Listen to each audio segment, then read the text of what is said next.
This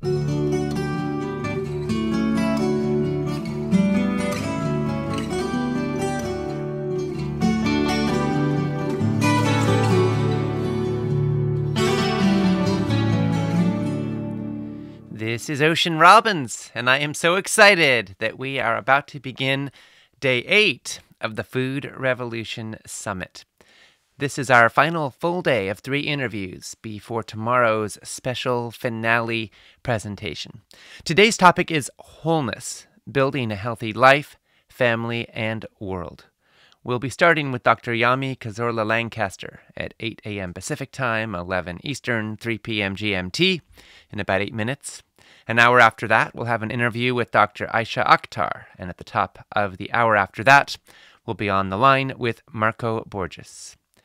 There's been a lot of talk in this summit about how powerful food is for our lives and our health, and a lot of participants might be wondering how to spread this message and build healthier and more loving families and a more beautiful food culture. So today we're going to look at healthy children, families, and communities. We're going to look at how it all connects, and we're going to begin our interview with Dr.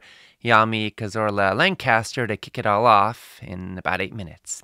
As we go through this day, I invite you to regularly refresh the comments on the broadcast page by clicking the Get the Latest Comments button so you can see the most recent ones that have been submitted. You can post your thoughts, your reactions, your feelings, respond to others, share ideas, takeaways, what you want to capture and share with others. Let's keep this conversation going and flowing. Carol Benevento said, with tears over the generosity of the gift of your summit, I thank you, and I pray for the strength to step forward in this journey. Carol, thank you so much for being here. We receive your gratitude, and I am so grateful you're here, and I also join you in the prayer that all of us have the strength to step forward in this journey. We're all in this together, and I hope that can make us stronger, because what we're up against is formidable. We live in a toxic food culture, and we're living in a time when there's a lot of fear and a lot of challenge for a lot of people with their health and their lives. And yet here we are learning how powerful food can be to liberate our innate capacities for regeneration and resourcefulness, how powerful food can be to help us recover and replenish and heal and be stronger, be more energetic, be more clear and present. And whatever we face in the world, when we feed our bodies the right fuel, we create the conditions that help us to respond more effectively. And yet it does take strength and it does take commitment to create new habits, to create new patterns, to create new ways of living. And Carol, I am so glad you are on this journey. We are cheering you on and supporting you every step of the way. Maria Ramirez said, what a great summit. Will you have a speaker talking about how to introduce this healthy eating style to children? Yes, Maria, in about 6 minutes. Stay tuned. Arlette McNamara said, this is my first summit. How I wish I learned of you last year when I was diagnosed with breast cancer and undergoing chemo and radiation treatment. I was so surprised to be offered cookies, chips, lunch meat sandwiches, and candies in the treatment centers. I needed to make changes in my life. I knew this wasn't right. I should be introduced to the more healthy choices I required, yet I didn't know how to get started making a change. I appreciate all that your speakers have to offer this week. I'm working from home during this pandemic and try to catch the repeats for the parts that I miss. I'm now dealing with autoimmune issues and still need to figure out a plan of how to create a more healthy lifestyle for myself, my 2 daughters, as well as my 90-year-old mother who is living with me. Thank you, Ocean and John. God bless. Oh my goodness, Arlette, our love is with you and your 2 daughters and your mother and your healing journey. And I when I hear how you were offered cookies and chips and lunch meat sandwiches and candies in the treatment center, I feel this kind of horror go through me. And yet, of course, we know this is normal. This is typical. My own aunt went through a bout of bladder cancer in the last couple years, and we didn't know if she would live. It was a pretty terrifying process for her and for all of us. I'm happy to say that she made it after some pretty major life-changing surgeries. She made it, but She was never once in the entire journey told a word about food.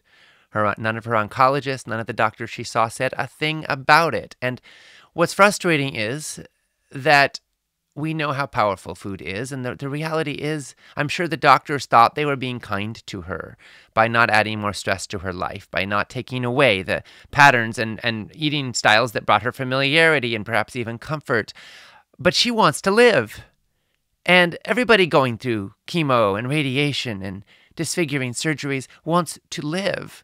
They don't just want to be told nice platitudes that they can keep going with their bad habits, even if it's going to increase the odds that they have a recurrence.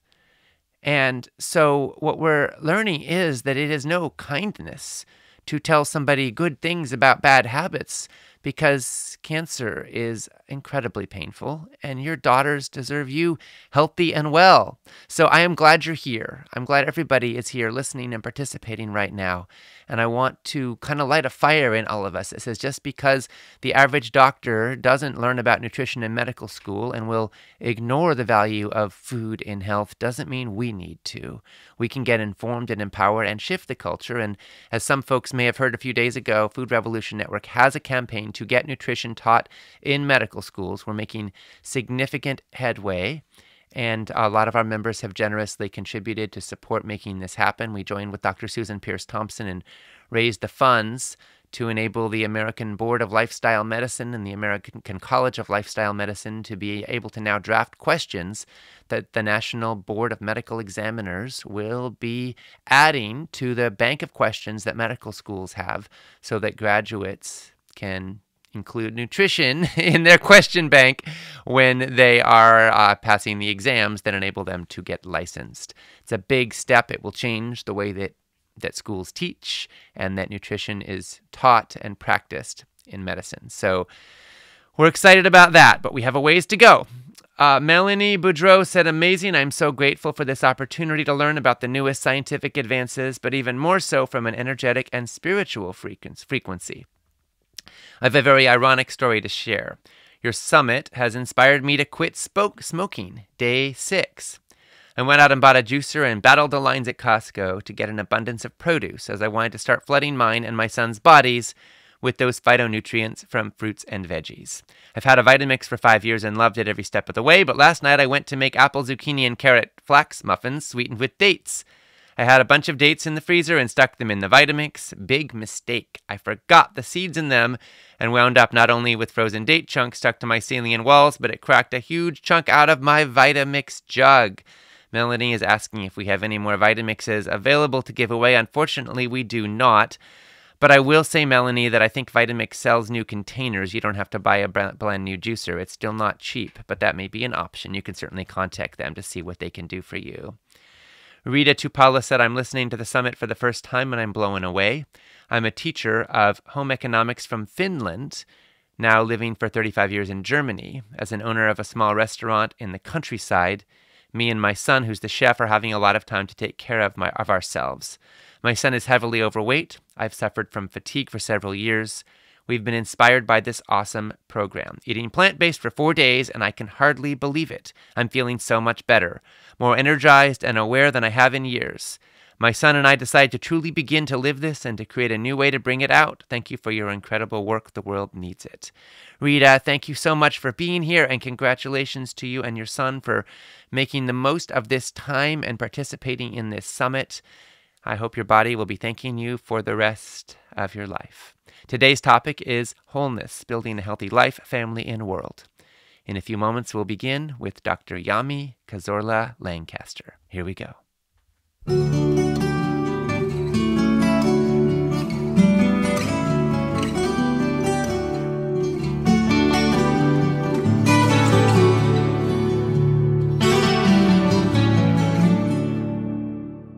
Welcome to the Food Revolution Summit, where we explore how you can heal your body and your world with food. This is Ocean Robbins, and I am joined by my dad and colleague, John Robbins, in welcoming our guest, Dr. Yami Cazorla Lancaster. Dr. Yami Cazorla Lancaster is a board-certified pediatrician, certified lifestyle medicine physician, national board certified health and wellness coach, author, and speaker. She's a passionate promoter of healthy lifestyles for the prevention of chronic disease. Dr. Yami founded VeggieFitKids.com as a resource for families striving to eat more whole foods. In her podcast, Veggie Doctor Radio, she explores nutrition, habit formation, behavior change, and motivation. She is director of Nourish Wellness, a pediatric practice in Yakima, Washington. So now, Yami, my dad and I are so grateful to you for your critically important work helping nurture the next generation of health, and we're so glad to have this time with you. And now for this interview, I'm going to hand it over to my dad and colleague, John Robbins. Well, thank you, Ocean, for that beautiful introduction, and thank you, Yami, for being with us today. Thank you so much for having me. This is a huge honor. You are a big part of my plant-based journey. In fact, Diet for a New America is the very first book I read when I transitioned into a plant-based and vegan lifestyle. Well, thank you for telling me that, and I appreciate learning that. As Ocean just mentioned, you are a board-certified pediatrician, and you're deeply passionate about the power of our diet and our lifestyle habits and the impact they can have on our health and our joy and on our longevity. You've actually said that you live and breathe nutrition and lifestyle medicine because you just know how important it is. But Yami, I know it wasn't always this way for you. You didn't grow up eating a particularly healthy diet or having a healthy and positive relationship with your body. Can you tell us something of your journey and how you've come to be as committed as you are to helping children and really all of us to find joy in life, to take pleasure in food, and to appreciate our beautiful bodies just the way they are? Yes, absolutely. So I grew up in a family of dairy farmers. My grandparents are dairy farmers in Panama, and I was born in Panama, but raised in the United States. And in the United States, I grew up on a typical standard American diet. Some of my favorite foods were sugary cereal with whole milk and the microwave burritos, those kinds of foods, lots of fried foods. And as I grew up, I was one of those chubby kids. And so my family started to become concerned when I got into that preteen age between 9 and 11. And so they were starting to make comments about my body and how I shouldn't eat so much. And when I was around 8 or 9 years old is when I started my first diet. And it just started several decades of dieting and poor body image. Wow, wow, wow. And then I had my first child, and I was still struggling off and on with dieting. I really was committed to raising my children in a different way because I didn't want to perpetuate that cycle. And so that's why I became more and more interested in nutrition, but also in intuitive eating and health at every size. You've written that you grew up watching your mom complain about her body and listening to her express disgust and frustration with her size and shape and watching her undertake extreme diets. Mm-hmm. And that you also remember accompanying your mom and her friend to a nearby town where they would see a weight loss specialist and get diet pills, and then on the way home, stop for ice cream. What was that like for you? Well, I think it just seemed normal. At the time, it just seemed like the normal thing to do. Let's go get ice cream before we start this week's diet and diet pills, you know? Wow. Well, so it's normalized. And I gather there wasn't a lot of nutritional awareness in your family. No, not very much. I think because my grandparents, they were very poor before they acquired success in the dairy industry. And my mother and her siblings were raised very poor. They didn't have a bunch to eat. And so, I can see just looking back on the history of my grandparents and my parents, how once you acquire that level of success, it becomes important to feed your family in a way that you think is going to be more health promoting for them. But they just didn't know any better. I know when people have grown up poor, and food has been hard to get, there is a tremendous need and desire to feed yourself well and even be overweight, because there's some sense of security in that. And there's also a feeling that eating meat can be a reward for affluence, that you've made it, and eating meat shows that and proves it. And I have a lot of compassion for people who've gone through that journey. And that seems like that's something of your family's history.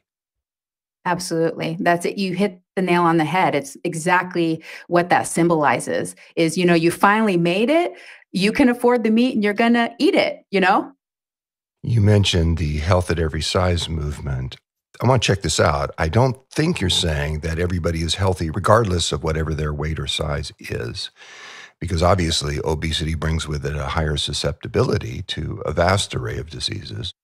But what I hear you saying, and tell me if this is accurate, is that we're far more likely to feel good about ourselves and to make positive choices if, instead of making a particular weight or a particular body size into the goal, we focus instead on developing habits and behaviors that promote health and well-being and joy. In other words, if we can stop pressuring ourselves to be a certain size or a certain shape, we can focus then on eating and moving and living for health and joy rather than for size and weight. Am I hearing you accurately? Yes, that is said beautifully. Thank you so much for saying it that way. There is a misconception about health at every size. A lot of people automatically reject it because they think that it means what you initially said, that everybody is healthy regardless of their size, regardless of their health status. Everybody's just healthy. That's not what it means. What it means is our well-being can be independent of our size. When you mentioned intuitive eating, I was thinking about a friend of mine who used to say that if you put a baby in a crib with an apple and a rabbit, and the baby plays with the apple and eats the rabbit, he'd buy you a new car. And I totally get his point. But if you put the baby in a crib with an apple and a bowl of ice cream, or an apple and a piece of candy, I'm not so sure what's going to happen. And the reason I say that is we're all surrounded today by unhealthy foods that have been created explicitly to make us crave them. And many of them are heavily marketed in ads that deliberately and pointedly target kids. So in today's society, Yami, how can we help our children to be confident in themselves, to know when they're hungry and when they're not, and to instinctively choose foods that are healthy? That's a great question, John. Whenever I talk about intuitive eating to families, I'm mostly trying to tell them about not forcing their kids to eat, not restricting the amount of food they eat, but they do have to make some choice for their children as far as what foods to have in the home, what foods to cook for them and put on their plates. And then it's up to the child to decide if and how much he wants to eat of that food. I absolutely agree with you that we have some foods in our society and our culture today that are made for us to crave them and want them and have a difficult time tuning into our satiety centers so that we just keep eating them until, we're overfull. And that's why it's important for, I think, parents to be empowered that they have that responsibility to create a health promoting environment.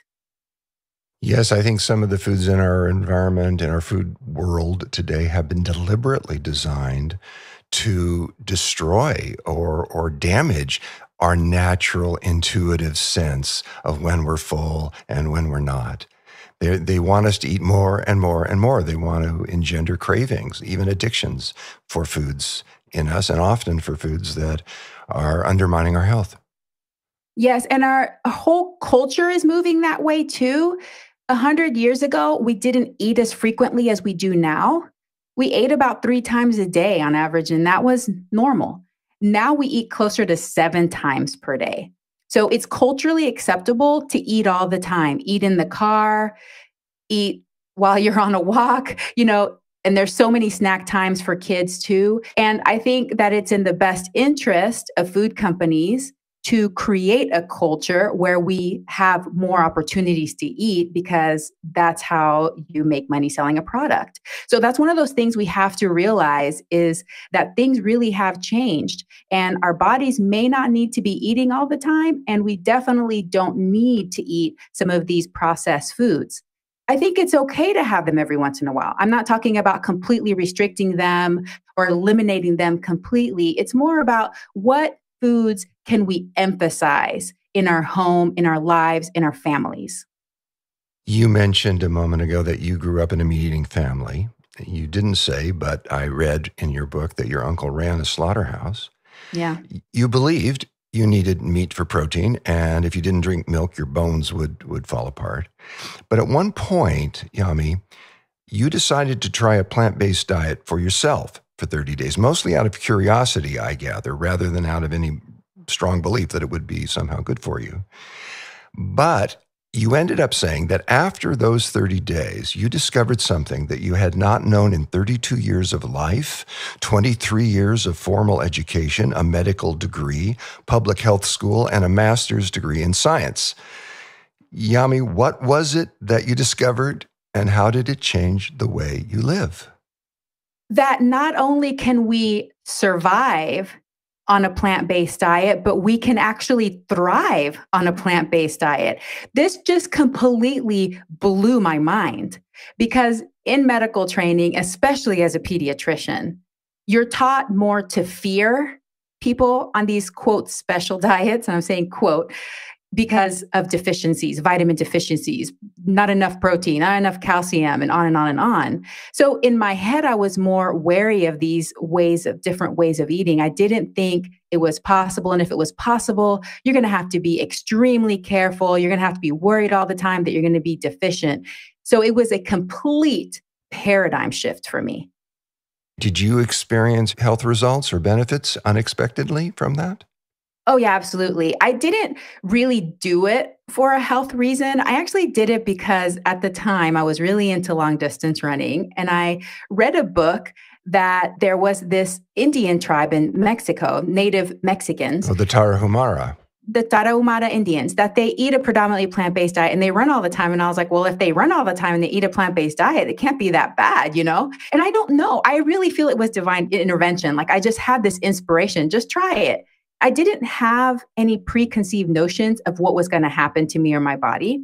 So I was really surprised that after literally 3 days, my chronic constipation resolved.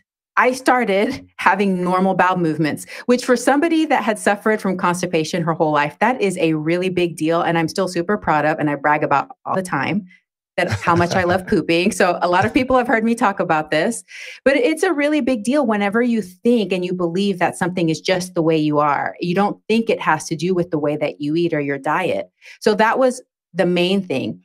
The other thing was that I really did start to feel more comfortable with my body and with my food. I felt satisfied. I didn't feel the way that I usually feel when I'm restricting, those kinds of things. It felt abundant. It felt good. It felt good inside my body. And then also my mood improved. I had less anxiety. I felt more calm and overall just had a sense of well-being. And then I started reading more. That's when I read your book. Of course, I watched Forks Over Knives, lots of different documentaries.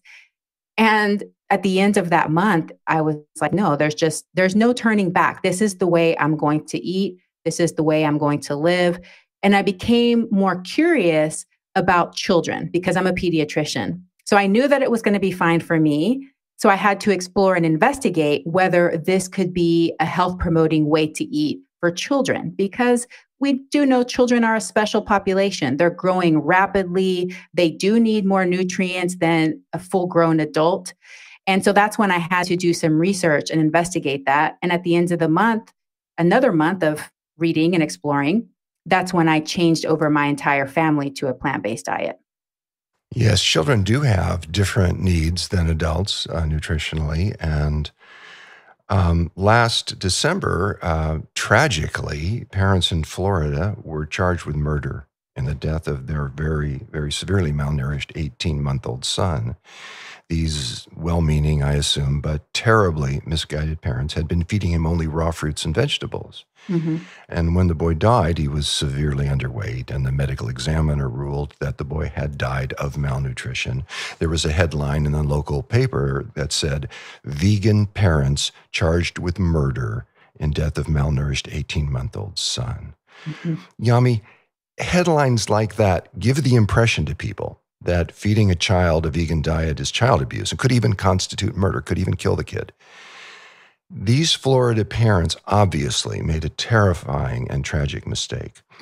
What would you have told them if you could have spoken to them before their child died? If they had come to you as a pediatrician, how would you have set them straight? Well, like you said, this is very tragic and very heartbreaking. And I agree that these headlines can be startling, but I think the most important thing that people need to realize is that it's important to see a medical professional. You have to see a physician, a medical professional, to make sure that your child is following their growth curves. And if I would have seen this child in this state, I would have been alarmed, and I would have likely counseled the family that we need to change some things around. In general, I do not recommend raw diets for children because it's really difficult to get enough calories. A lot of adults go on raw diets specifically for that reason, because they're trying to lose weight and because they can eat an abundance of food, a lot of food. They have to eat almost all day to get sufficient calories. Imagine for a little child, especially when children are very intuitive and they fill up quickly and they don't want to eat more because they feel full. So it's very difficult for a child, especially in a toddler age where they're still growing and developing rapidly, to get enough calories, get enough nutrients on a raw food diet. In my family, we eat so much delicious, yummy food, and it doesn't have to seem so different from the way that other people eat. We eat lots of whole grains and lots of beans and lots of foods that have plenty of calories, plenty of protein, plenty of nutrition for both adults and for children. So it definitely can be done. It definitely can be safe. And in these cases, unfortunately, I think there was either miscommunication or perhaps not seeing a medical professional so that these families could be guided on a better path for their child. Well, I kind of understand that because at the time of weaning, children are quite vulnerable nutritionally. If they've been breastfed, breast milk is high in fat. They're growing rapidly, and so their nutritional needs are demanding and very different from those of adults. They need to literally double their weight in just a few years. And to accomplish this, their diets need to be rich in protein and minerals and healthy fats and a lot of other nutrients that build new cells. As children, they're involved in a remarkable bodybuilding project. It's a process that will continue at varying rates through adolescence. In contrast, our adult diets simply provide materials for maintenance and repair. And in fact, as you mentioned, most adults would be happy if they lost a few pounds. The situation in Florida, what took place there, is obviously extreme and tragic. But it points something out that I think is important. It's long been a concern for me that some vegetarian children, and particularly some vegan children, don't get enough calories, especially right after weaning, if the children's diet is too high in salads, too high in raw food, and particularly things like raw vegetables and sprouts. And I've seen some parents, well-intended, trying to feed their little kids that way. They insist on a diet that's very low in fat for their little children. And I tell them when I'm exposed to that such foods are great for weight-conscious adults, but children need a lot more fat in their diets than adults do. And I suggest, and I want to hear what you think of this, I suggest that they make sure that their kids have as much fortified full-fat soy milk maybe as they want to drink every day, and that they have foods like avocados and almond butter and walnut butter and tofu available every day. The point is to be sure that their kids have access to plenty of healthy fats. Yami, what do you think of that? Yes, I absolutely agree with that. Just like you said, tofu, having nut butters, for the little ones, nuts can be choking hazards. So definitely nut butters, peanut butter, almond butter, any of those kinds of nut butters, avocados, any of those things are great to have in the diet. And then also seeing a medical provider, because you will be able to see on their growth charts if they're growing appropriately, if there's anything to worry about, if you need to make any tweaks in the diet. But the majority of the time, it works out very well. Well, some people are afraid of going to pediatricians, afraid of getting medical advice because, as you mentioned, a lot of doctors don't know very much about nutrition. And if they learn anything in medical school about nutrition, it's mostly about pathology. So what little most doctors have learned about vegan or vegetarian or plant-based diets are the pathologies that can occur when these diets are followed in unhealthy ways. Witness what happened in Florida. So in medical school, aspiring physicians will learn mainly about the risks that are associated with these diets, about what deficiencies might occasionally occur. They don't learn about the benefits and healing powers of these diets when properly followed. And as a result, many doctors are wary of plant-based diets. They're concerned about kids being calcium deficient if they don't consume dairy products. They're concerned about kids being protein deficient if they don't eat meat. So I have some empathy for people who might not want to go to a mainstream pediatrician. Not every pediatrician is as enlightened as you are. You're suggesting that they go to a medical professional for help and support. And in some cases, that's very, very important. But if the only health professionals they have available to them are steeped in mainstream thinking and in pathology, what advice would you give them? Well, this is a conundrum. And one of the reasons why I started VeggieFitKids.com is because I was seeing a lot of families that were not supported by their medical professional, or medical professionals that were very frightened and telling the families, you must feed this child milk immediately or bad things are going to happen. What I meant is seeing a medical professional for growth and developmental checks. If you find a physician that can tell you, yes, your child is growing, they're on their curve, there's no issues there, then you can feel more reassured about how they're eating. Now, I will say, I feel like there's been an explosion and there's going to continue to be more providers that are either familiar with or comfortable with or themselves are plant-based and plant-based nutrition. And I'm just seeing more and more people, especially since I recently became certified in lifestyle medicine. There's so many providers now that understand this and are starting to attract patients and be on social media talking about this way of eating. So hopefully in the coming years, we're going to have more and more options for families where they can go and not feel judged, not feel shamed for their choices. You know, you said that dairy products used to be one of your favorite food groups. In one of your books, you talk about growing up loving butter and cream and ice cream. And your family, as you've mentioned, owned a large dairy farm. I can relate to that because my family of origin owned an ice cream company. And I grew up believing that dairy products were miracle foods. They were filled with calcium and protein, essential for proper growth and development. And even today, most pediatricians preach the necessity of 2 to 3 servings of dairy products every day for kids. Yami, what is your stance now on dairy products for children? Dairy is just so pervasive, is everywhere. And I feel like children are getting so many servings per day. Even before I was plant-based, I knew the adverse effects of dairy. I was treating constipation. I was treating lactose intolerance, chronic abdominal pain. I was treating all these issues. But because I lived in this paradigm where, dairy is king and children must get dairy, I would try to find a different way to treat these while allowing the child to still have dairy. For example, one of the things I used to do is I would just have moms make their kids what's called a purple cow. So they would have the milk, and then they would just put prune juice in there and shake it up so that they could still drink milk but poop because, they were constipated from the milk. And we would talk about doing lactose-free milk or, taking lactate or those kinds of things. And, because I was just so entrenched in this, you must have dairy, you must have dairy. So now looking back, I'm horrified. And, it's just very common. That's what we do in pediatrics.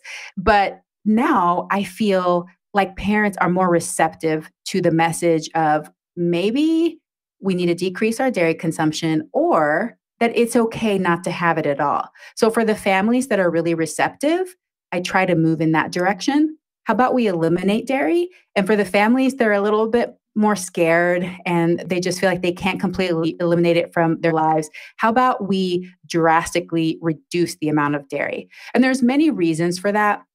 Like I said, the constipation, the chronic abdominal pain. But beyond that, I just worry about the long-term effects of dairy. We know from Dr. Campbell's work, the China study, that dairy might be one of the most potent carcinogens in the human diet. So I worry about that. I worry about its effect on children. I worry about the effect on their growth, that it's actually stimulating too rapid of growth, could be triggering early puberty, some of these effects that we don't even see like on a day-to-day basis, but might have long-term effect on children and when they become adults. Well, we do have data that children who consume more dairy products do have earlier onset of puberty. They have higher rates of what's called precocious puberty or far too early puberty. And that correlates then later on with higher rates of cancers, the hormone-dependent cancers in women, ovarian cancer, uterine cancer, and breast cancer. There are a lot of reasons to rejoice in the fact that there are now so many plant-based milk substitutes, even non-dairy ice creams. And there's so many alternatives now that I find that good news. Do you? Oh, absolutely. Well, not just for my patients, but for me too, because, I love having the ability to cook with soy milk. And when we want a treat, we can have some coconut ice cream and it's delicious and you don't miss anything. I think for most families, it's just changing their thought models. It's really just wrapping their head around a world without dairy or a world with reduced dairy. I think that's the biggest step that they need to make. And then after that, even in a town like ours, I live in a pretty small town, there's plenty of alternatives. So I feel like people in general, after a couple of weeks, once they adapt, they don't really suffer. And what about meat and kids? Just as there's the belief that children need dairy products to get adequate calcium, there's the belief that children need to eat meat to get adequate protein. Is that true?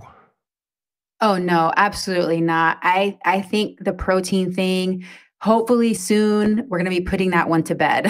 We really have no difficulty acquiring adequate protein from a plant-based diet, as long as we're consuming adequate calories. Like we spoke on the example earlier, there is a possibility if we get too extreme that we may not be consuming sufficient calories. But if you are giving your child access to plenty of calories at their meals and their snacks, I have zero concern about protein intake. One advantage that I have, and it's going to sound a little bit sneaky, is that just like every flavor is acquired, most children don't really like meat. So whenever families come to me, usually one of their concerns is, oh, my kid just won't eat meat. And I'm like, oh, don't worry about it. You don't have to give it to them. And that's like the easiest path right at the beginning. When they're toddlers and they're just like, I don't want that meat. It's pretty easy. Dairy, that one can become addictive for some children because of that casein converting into the casomorphins is what we think is probably one of the mechanisms of why children get so latched on to cow's milk. So that one may be a little bit more difficult to wean your child off of, but meat usually is not a problem. A lot of children, they don't gravitate towards meat. So you can be very reassuring to parents whose kids don't want to eat meat because you know that they don't need that for any nutritional reason. But I'm sure that many of the parents you counsel are anxious and confused and frustrated by the way their children eat and worried that they don't eat enough vegetables. And some no doubt will tell you that their kids don't want to eat or aren't eating enough or are picky eaters and just push vegetables away. And Yami, what do you say to parents or to grandparents who want to feel more relaxed and confident while they help their kids to develop a healthy and positive relationship to their bodies and to their food? So this is a very common perception. And just like I said about the meat, a lot of children have not yet acquired the flavor for vegetables at a very young age. That takes some time, and that's okay. But also, especially during toddlerhood, as children become more active and more interested in their environment, they are not going to stop to eat these long, elaborate meals. They're just going to stop long enough to get satisfied, and then their job is to move on and keep playing. As long as they're following their growth curves, as long as they're developing normally, I don't worry about it. Maybe they loved the roasted chickpeas and broccoli for a whole week and they couldn't get enough. And then the next week, they're like, no, I don't want it, and throw it off of their high chair. This is all very typical development. This is to be expected. As a parent and as a grandparent, I just ask you to take a deep breath, take a step back. Your job is to provide the health promoting food, offer it to the child, and their job is to decide if and how much they want to eat within structured meal and snack times as well. That really helps instead of trying to chase the little kid around all day, trying to get food in their mouth. That's not as effective as let's sit down, have a meal together. You enjoy your food, show them how much you enjoy your food, and they can choose how much they want to eat of the food that you've provided them. I think parents are going to have an easier time with all of this if they start at the beginning and if they're eating well themselves and thoughtfully. But sometimes parents get aware of these things later on, and children who are used to the standard American diet by that time can have a pretty hard time transitioning to a healthier diet. I mean, when your taste buds are used to foods like Doritos and cookies and pizza and ice cream, then good foods, say broccoli, just as an example, can taste pretty awful. And now, no parent wants to make eating healthy into a traumatic experience for kids. But in their zeal to help their kids eat healthy, some parents will almost force feed their kids, telling them things like, you have to eat all the broccoli I put on your plate or you can't leave the table. Yami, is there a better way? Absolutely. And you're right. The earlier, the better. And just always remember that your child is watching you. So role modeling is so, so important from the beginning. Having a health promoting diet yourself is really not just going to be helping you, but helping your entire family. Force feeding, trying to use bribes. So either saying you can't leave the table or you only get dessert if you eat this, typically backfires on families. Children that we force to eat or use these certain techniques to try to get them to eat food that they don't want to eat often eat less of that food in the future. You have to play the long game. You have to stick with it and keep offering those foods, and eventually they will get it. So that's why it's really important to take that deep breath.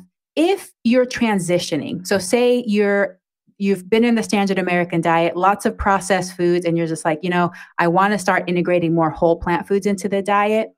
You don't have to go cold turkey, especially if you know that your child or a significant other is going to be very resistant to it. It's okay to start integrating those foods along with the foods you're already eating, or make the familiar favorites more health promoting. How can you integrate beans and vegetables and whole grains into some of the meals that you already make and that your children are familiar with? And it's okay to put a little something of what you know that they like and they're used to along with something new. I sometimes think that the parents who resort to force are the ones who aren't leading by example. I was at a home recently where the parents were drinking cans of soda, but forbidding the kids to have any. And the kids were watching their parents drink the soda, and you could just see the battlefield starting to form.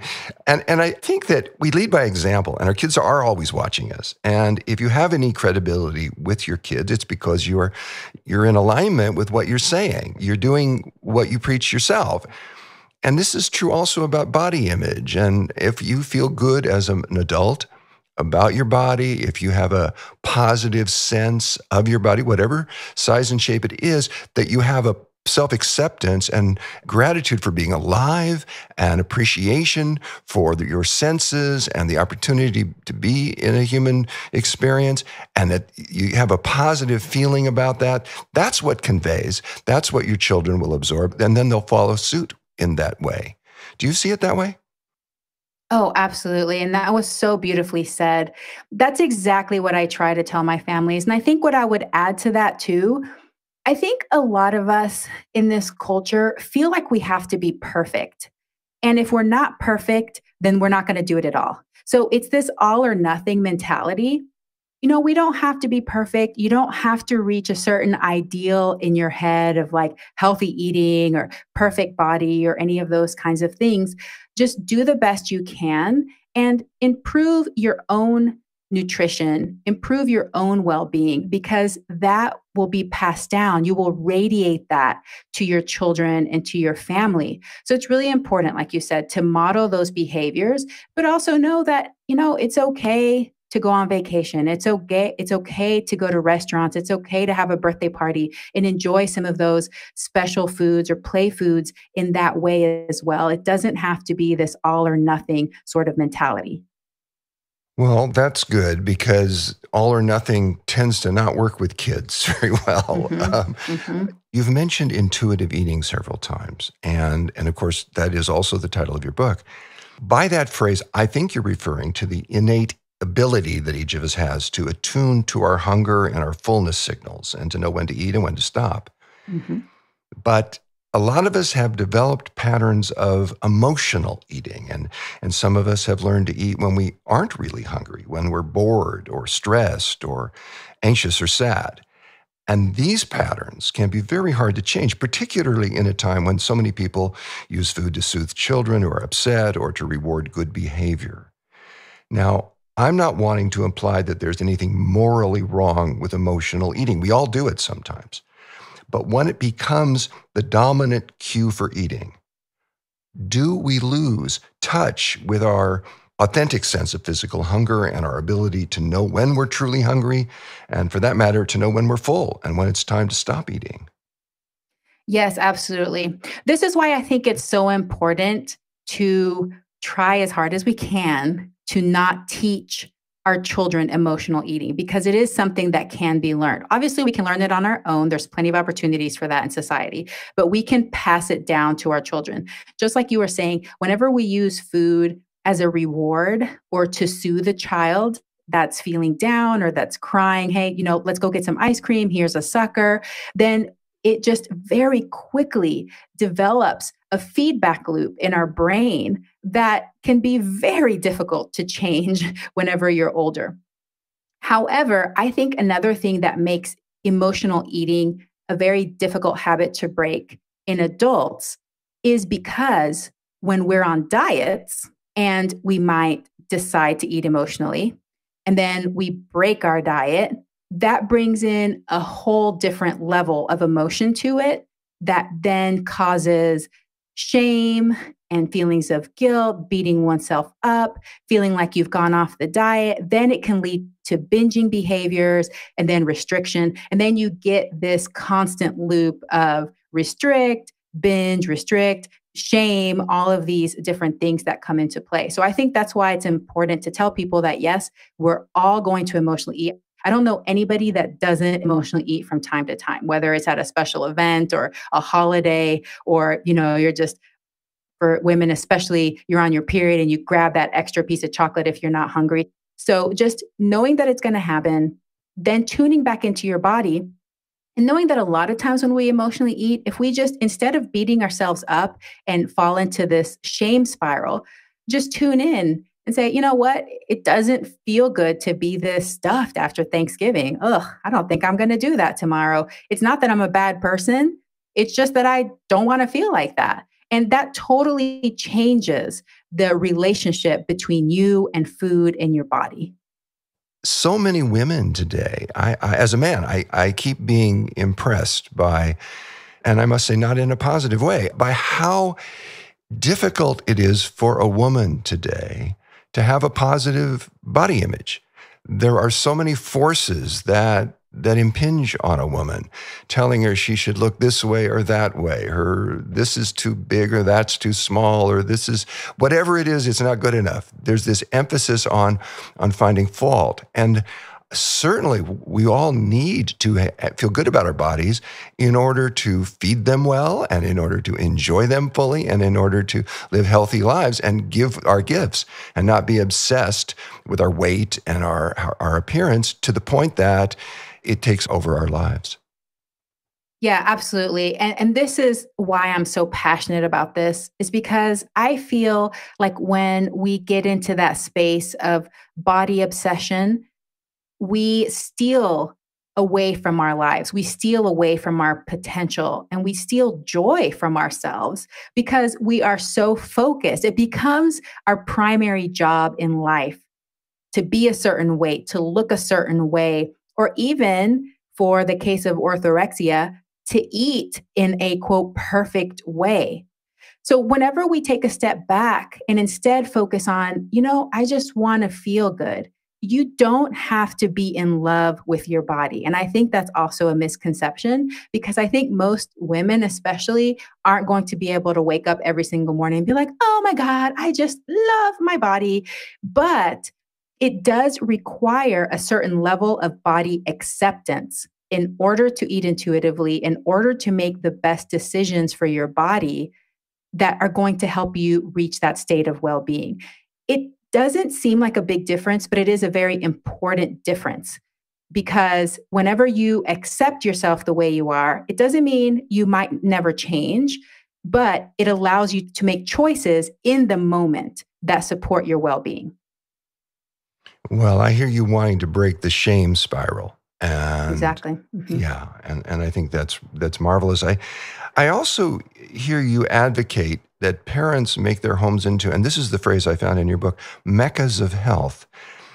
What would that look like? What does that phrase mean to you? And along with that, you speak in your book of your 5 pillars of healthy eating. I'm sure they have a role in making a home into a mecca of health. What are your 5 pillars of healthy eating?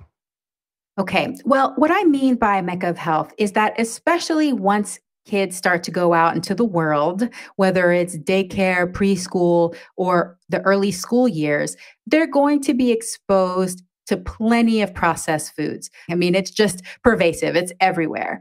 So, what we can do in our home environment is to create an environment that's safe and that is positive and supportive. And what I mean by that is filling it up with health promoting foods. What are those health promoting foods? Fruits, vegetables, whole grains, beans, nuts, and seeds, delicious home cooked meals, sitting together with a family, with your family, eating together, and having those foods available for your child.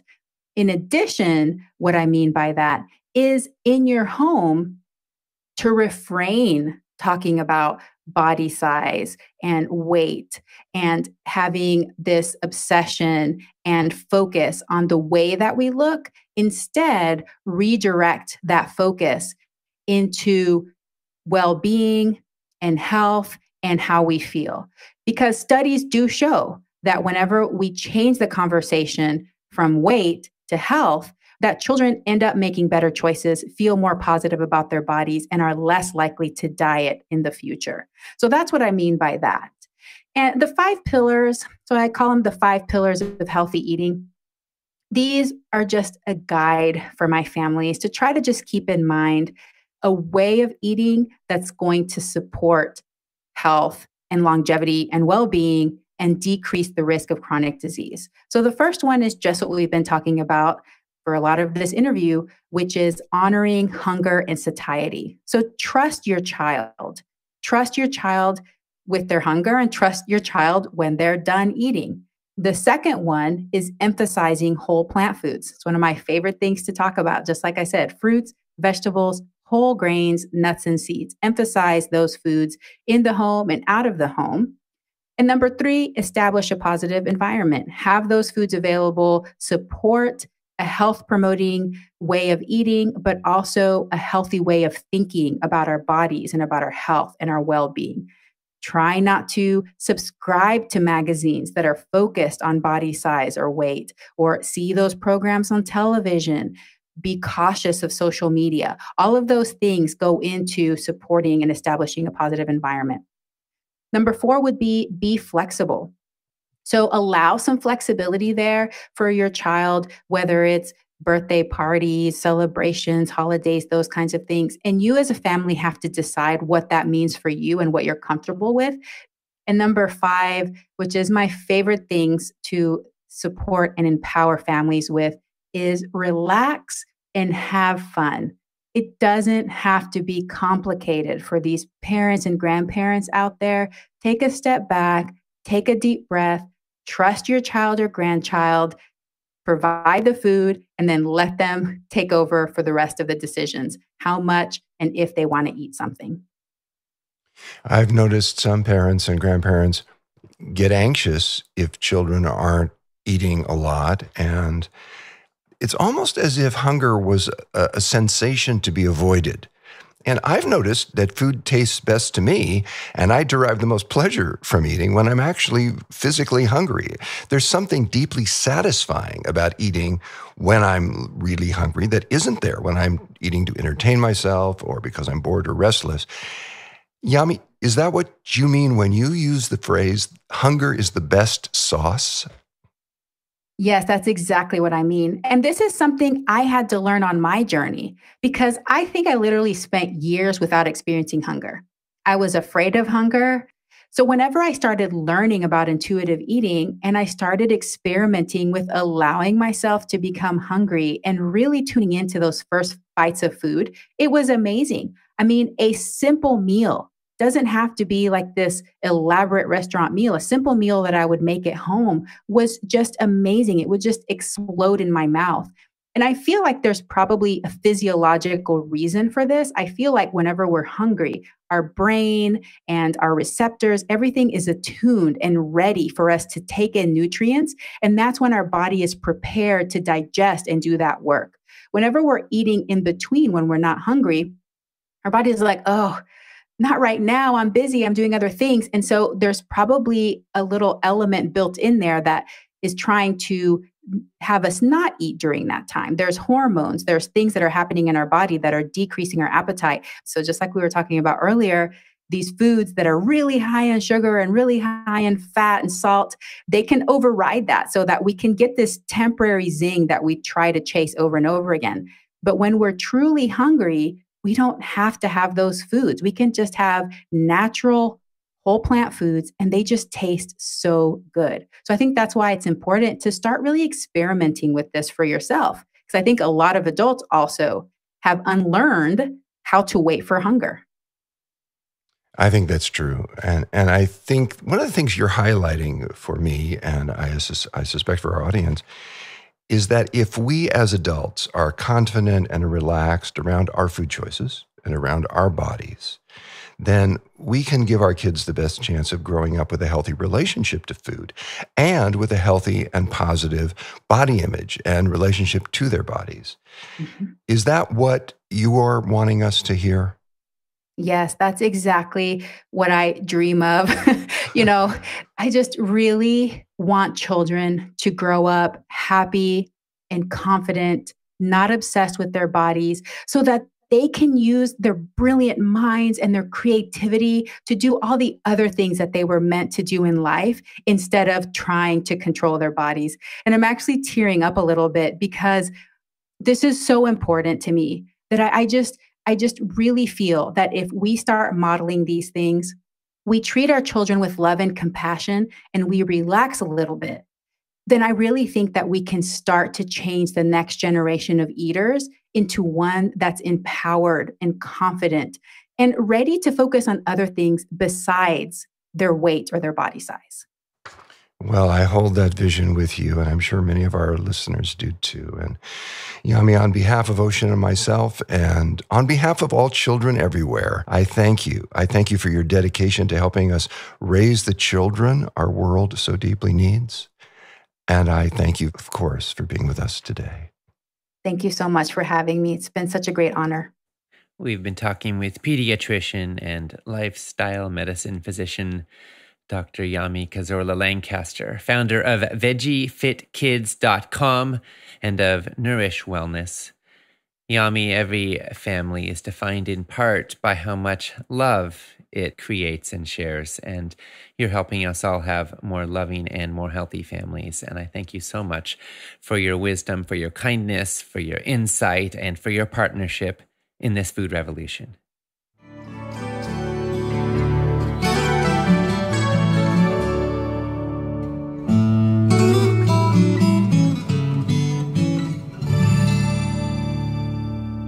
Thank you so much to Dr. Yami Cazorla Lancaster and to my dad and colleague, John Robbins, for that moving and informative conversation. To express your opinions on what you've been hearing and to find out what other people are saying, post and engage in the comments on our broadcast page. Make sure you click the button to get the latest comments so you can see the most recent ones. Our next presentation will be an interview with Dr. Aisha Akhtar. It will start at the top of the next hour. 9 a.m. Pacific, noon Eastern, 4 p.m. GMT, followed by Dr. Marco Borges at the top of the hour after that. Darla Jones said, I loved the story by Yami about her pride in her bowel movement success. I often think of the story Ocean told a few years ago of the river rafting tour guides commenting on the amount of waste produced by their clients versus other clients they'd had. My family is getting tired of hearing my pleasure of having regular bowel movements. They are just jealous since they have not changed their diet. Well, thank you, Darla. And in case any of our participants are wondering what story you are referring to, my dad and I for many years hosted river rafting trips, and Food Revolution Network had an annual river rafting trip in Northern California. We're not doing those currently, but they were a lot of fun. And the rafting company would take our group of 40 or 50 or so people out there on the river for 5 days. And we had these things called porta potties where people would do their business. And they always kept a certain amount of storage space with them so they could store up the materials that were thus accumulated for proper disposal at the end of the trip. It was a, leave no trace kind of a trip. We didn't want to leave anything behind. So what happened was that our group was eating a plant-based menu, of course, and most of their groups did not. And what they were struck by was that the amount of poop that was accumulated by Food Revolution Network groups was about double what they were used to. So they actually had to, one trip, they had to send some guides out to get more facilities to contain the excess poop because our group was so prolific. And so what we could see here is a very tangible and memorable example of the power of Whole Foods plant-based eating to support healthy bowel movement. Sherwin said, I noticed that most of your comments come from women, so I just wanted to let you know there are men in the audience who are engaged and committed and excited about the work you've done and continue to do. I wish the two of you the absolute best of everything in planting and germinating the seeds which will get this earth moving in a healthy and prosperous direction.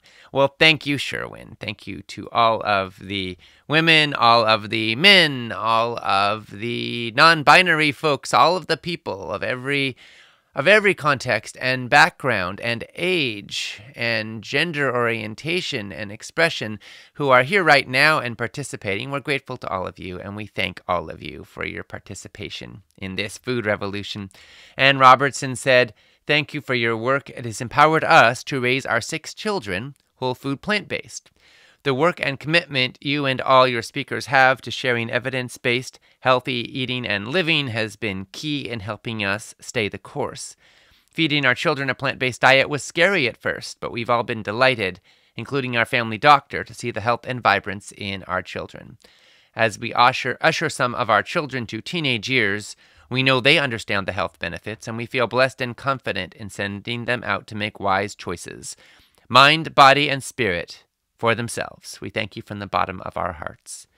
And I am so heartened to hear that you are raising children in a healthy way and that they understand why as they enter into their teen years. A lot of people think that they shouldn't try to talk about food to kids or expose the sort of toxic food culture to kids.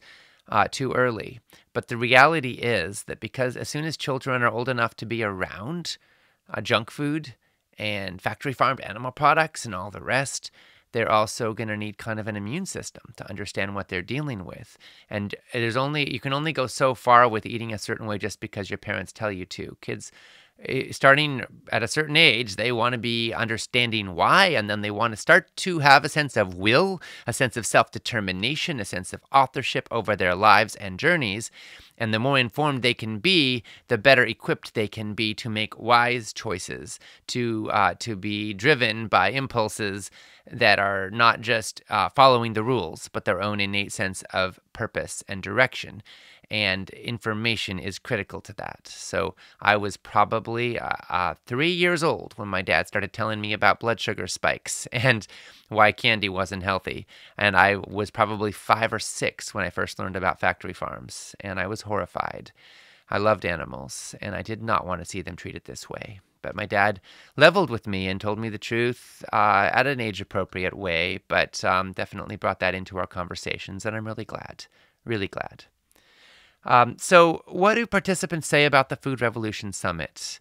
A lot of our participants have adopted the concepts, the regimens, and the dietary patterns that our panelists advocate and gotten tremendous results. One of them is Michelle Correa. And what she learned in the Food Revolution Summit a few years back had a huge impact on her life. She asked if she could record a message for us about it, and we said yes. Here's what Michelle had to say. My name is Michelle Correa, and this is my Food Revolution story. I am a 46-year-old mother of 3 teenage daughters and wife to an incredible husband. I am full of energy, happiness, vitality, and love. But it wasn't always this way. I was the typical mother who was always so busy taking care of everyone that I often put myself last. Our lives were so busy that we ate a lot of processed and packaged food and items I thought were healthy that are marketed that way in the grocery stores. I was overweight, had a hip that would wake me up at night because it was sore, and hands that ached 24/7 from the arthritis in my knuckles. Don't get me wrong, I was still happy and full of love, but I knew that I had to make some changes if I wanted to live a long and healthy life and to be a healthy role model for our daughters. The Food Revolution Summit really opened my eyes to the depth of the issues surrounding our food supply system. I found out how big companies are pushing their agendas through the government and how their agendas are most often best for their bottom line, but not for our health. I feel angry when I think of all the things I had been feeding my family that were advertised as healthy, that were actually making us sick. Once I discovered the truth, I made big changes, and I have never looked back. Amazingly, the arthritis in my hands stopped hurting. My hips didn't wake me up at night from soreness. I lost a bit of weight, my skin looks healthier, and best of all, I feel incredible. I feel lighter, less sluggish, more vibrant, more alive, and more at peace. I also know that my choices aren't causing harm to animals and workers, to my body, or to the environment. My family also has joined me in eating healthier. This has had a definite impact on all of our health. As I became even more energetic than I already was and filled my body with all the goodness that plants provide, I also took up exercising and am now one of those people who regularly exercises no matter what, 3 to 5 days a week. This was a huge change.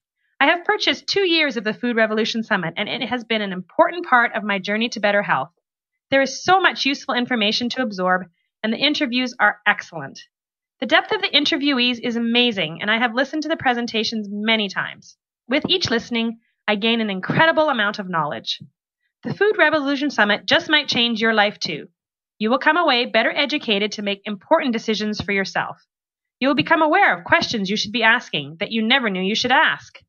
You will become a voice to stand up for the health of our environment, our food supply system, and everyone involved. And if you listen, you will become healthier. I know I have. Thanks so much to Michelle for those wise words.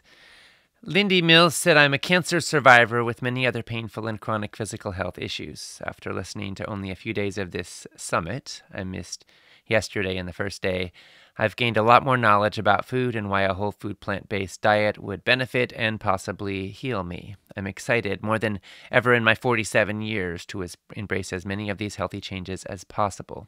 I wish I had better Wi-Fi and more time to access the free version of the summit to gain even more insight to use towards healing my very ill physical body. Bless you for sharing this knowledge for free.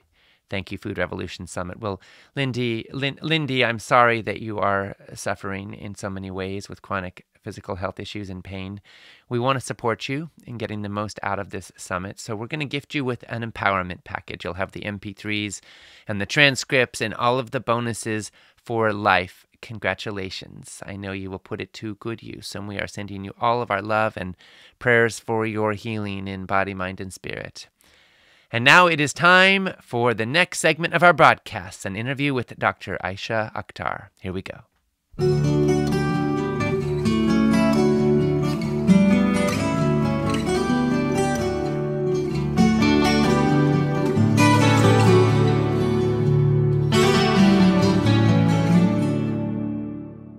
Welcome to the Food Revolution Summit, where we explore how you can heal your body and your world with food.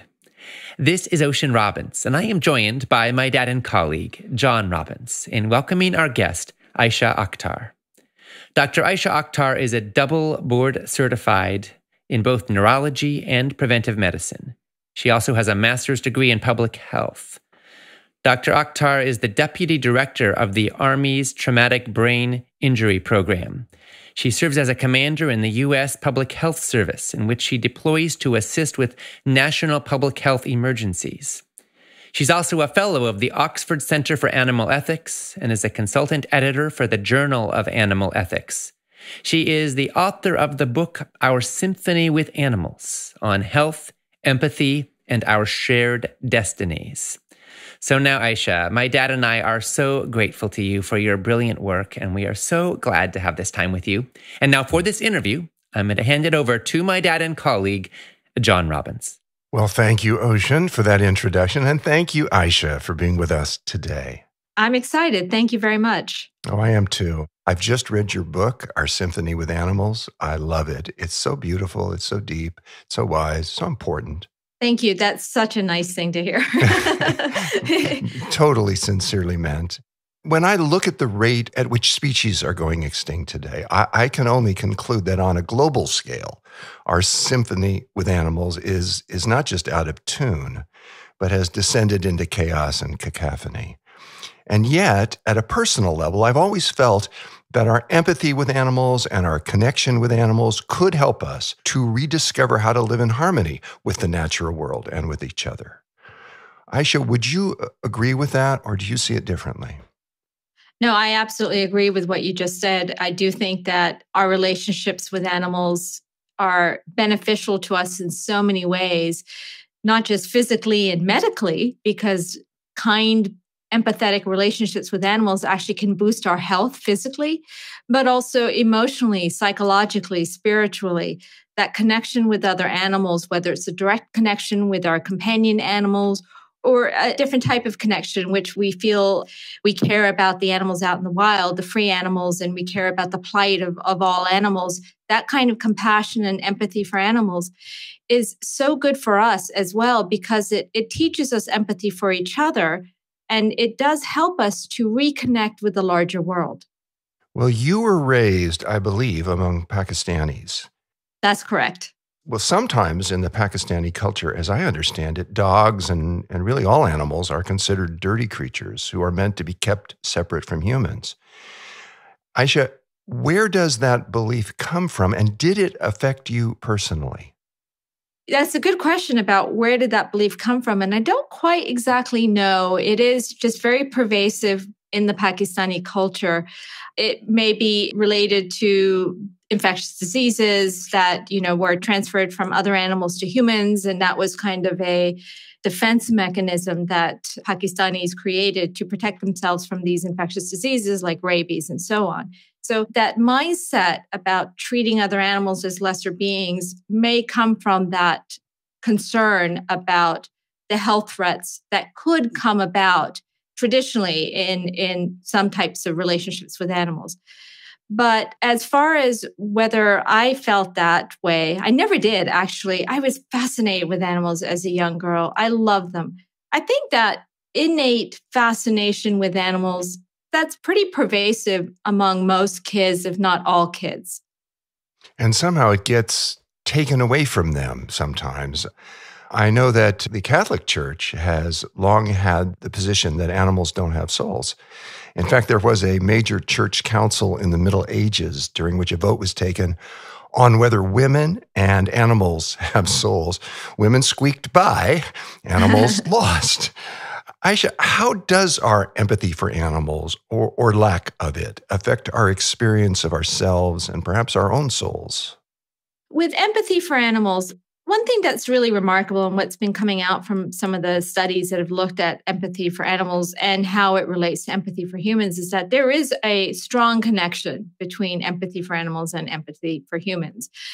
If you can empathize with a creature that is that different, it's much easier to also empathize with other humans who are not even as different in that sense. So there is a clear connection, and studies have shown that children who are taught empathy for animals tend to have greater empathy for other kids in school, and they actually have better social abilities. They have better social skills. So there's something that we learn about this nonverbal communication. When you're trying to understand animals, you're trying to understand their body posture, the tone of their voices, whether it's a bark or a meow or a moo. But you're trying to understand the language from other very different creatures in many ways, and that opens you up to better understanding other humans and ourselves as well. It seems to me that the attitude that we develop as children towards animals will tend to stay with us through the rest of our lives. And it will tend to influence our experience, not only of the animals we interact with, but of other people and ourselves and life itself, as you're describing.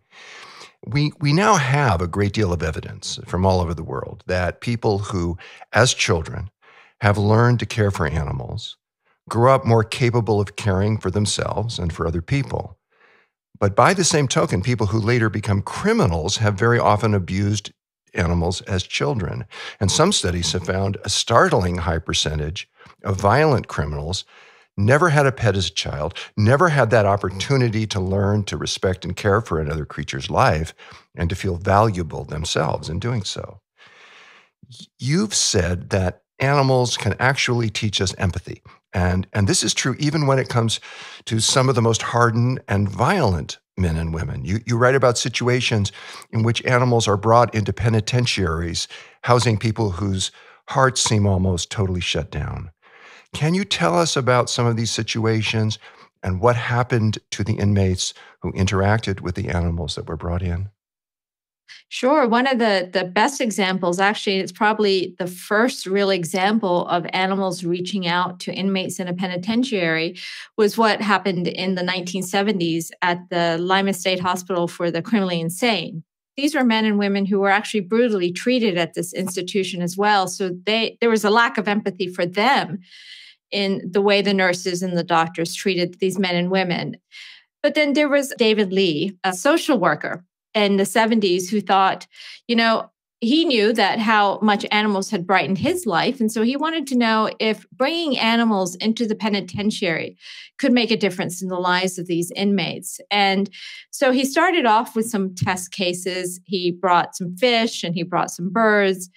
And almost immediately, he started to see results. I mean, these were inmates who, many of them were incredibly depressed. Some of them had not spoken or uttered a word since they had been at the penitentiary.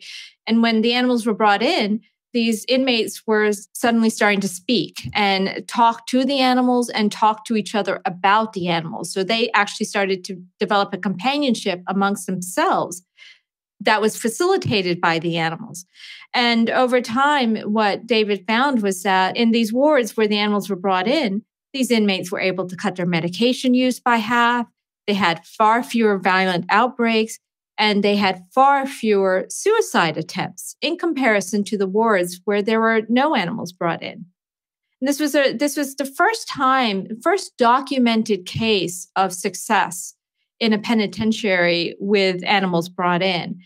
And so David then expanded the program. And eventually what was great was that he started to bring in animals who were in need of help. So animals who were homeless or injured, these animals who needed rescue. So the inmates could feel that they were rescuing the animals as the animals were rescuing them.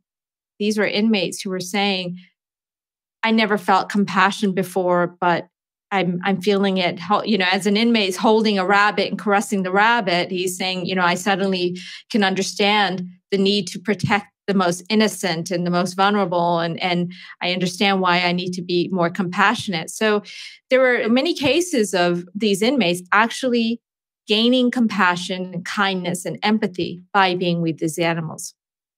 I've seen studies where animals are brought into prisons and the inmates have the opportunity to interact with those animals and take care of them. And those inmates who do so have far lower rates of recidivism. In other words, they don't return to prison nearly as frequently as other ex-inmates do. They thrive better outside of prison than other ex-inmates do. Their lives are happier and more productive and more of service, and they seem to be able to be more likely to get over the violent tendencies that may have gotten them into prison in the first place. It seems to me that when we teach a child not to step on a caterpillar, we might be doing something as valuable for the child as we are for the caterpillar. I would absolutely agree with you. And not only are we doing something as valuable for the child as a caterpillar, but also for society as a whole, because we're creating a kinder, more thoughtful population of people. And the other thing about this relationship is that the inmates, they know that the animals don't care about whatever these inmates, their past behaviors have been. So there's a non-judgmental relationship there, which is very crucial, I think, in helping to rehabilitate many of these inmates. I'm sure it is. When I pet a cat or a dog, or I play with them, or even just talk to them, I find that my stress levels go down. And I know that isn't just me. Studies have shown that this is true for a lot of us. And it isn't just a subjective type of experience. When we pet cats and dogs, what happens can be measured. And what the measurements show is that our blood pressure comes down, our cholesterol levels come down, and the levels of stress hormones like adrenaline come down. Aisha, it seems that caring for animals can literally help us to live longer and healthier lives. Would you say that is actually the case? I would say that the studies are few, but the studies that have been done do suggest that animals can increase our lifespan. And there was one critical study that came out at the end of the 1970s. And it was a study that looked at a lot of social factors among patients who had a heart attack or a similar event, something occurring to the heart. And the researchers, what they did is they tracked these patients over the next year or two and so on. And they looked at how many of these patients were still alive at the end of the year. And they found that those that had companion animals were significantly more likely to live longer and be alive at the end of the year than those who did not have companion animals. I've seen studies showing that children raised with pets are less likely to become asthmatic, and they're more likely to be kind to other children and more likely to have healthy self-esteem once they reach their teens, and that having pets positively influences children's physical and emotional development, even their scholastic achievement. Do you sense that by not considering the importance of our relationships with animals, modern medicine is missing a vital component of our health? Modern medicine has dropped the ball when it comes to looking at our relationships with animals. With few exceptions, doctors don't even really look at our relationships with animals, except to look at whether an animal could be carrying an infectious disease, for example, or an animal could be physically threatening. This is something that's existed since the beginning of our species, is that we have always had some type of relationship with other animals. We've always felt some connection with other species. And to overlook that, I think is a glaring problem among the medical community. As a medical student, I started to question many of the practices that we in the medical field, we did on animals that were incredibly harmful, incredibly cruel. I started to get the stigma placed on me. So in order to protect myself and to get through my career, I had to kind of start to keep that part of me quiet. And I found that's happened among many physicians as well, that they've learned to downplay their affection for animals or their concern for how we treat other animals. I'm remembering something that Gandhi once said. He said that the greatness of a nation can be judged by the way its animals are treated. And on that score, we're not doing all that well.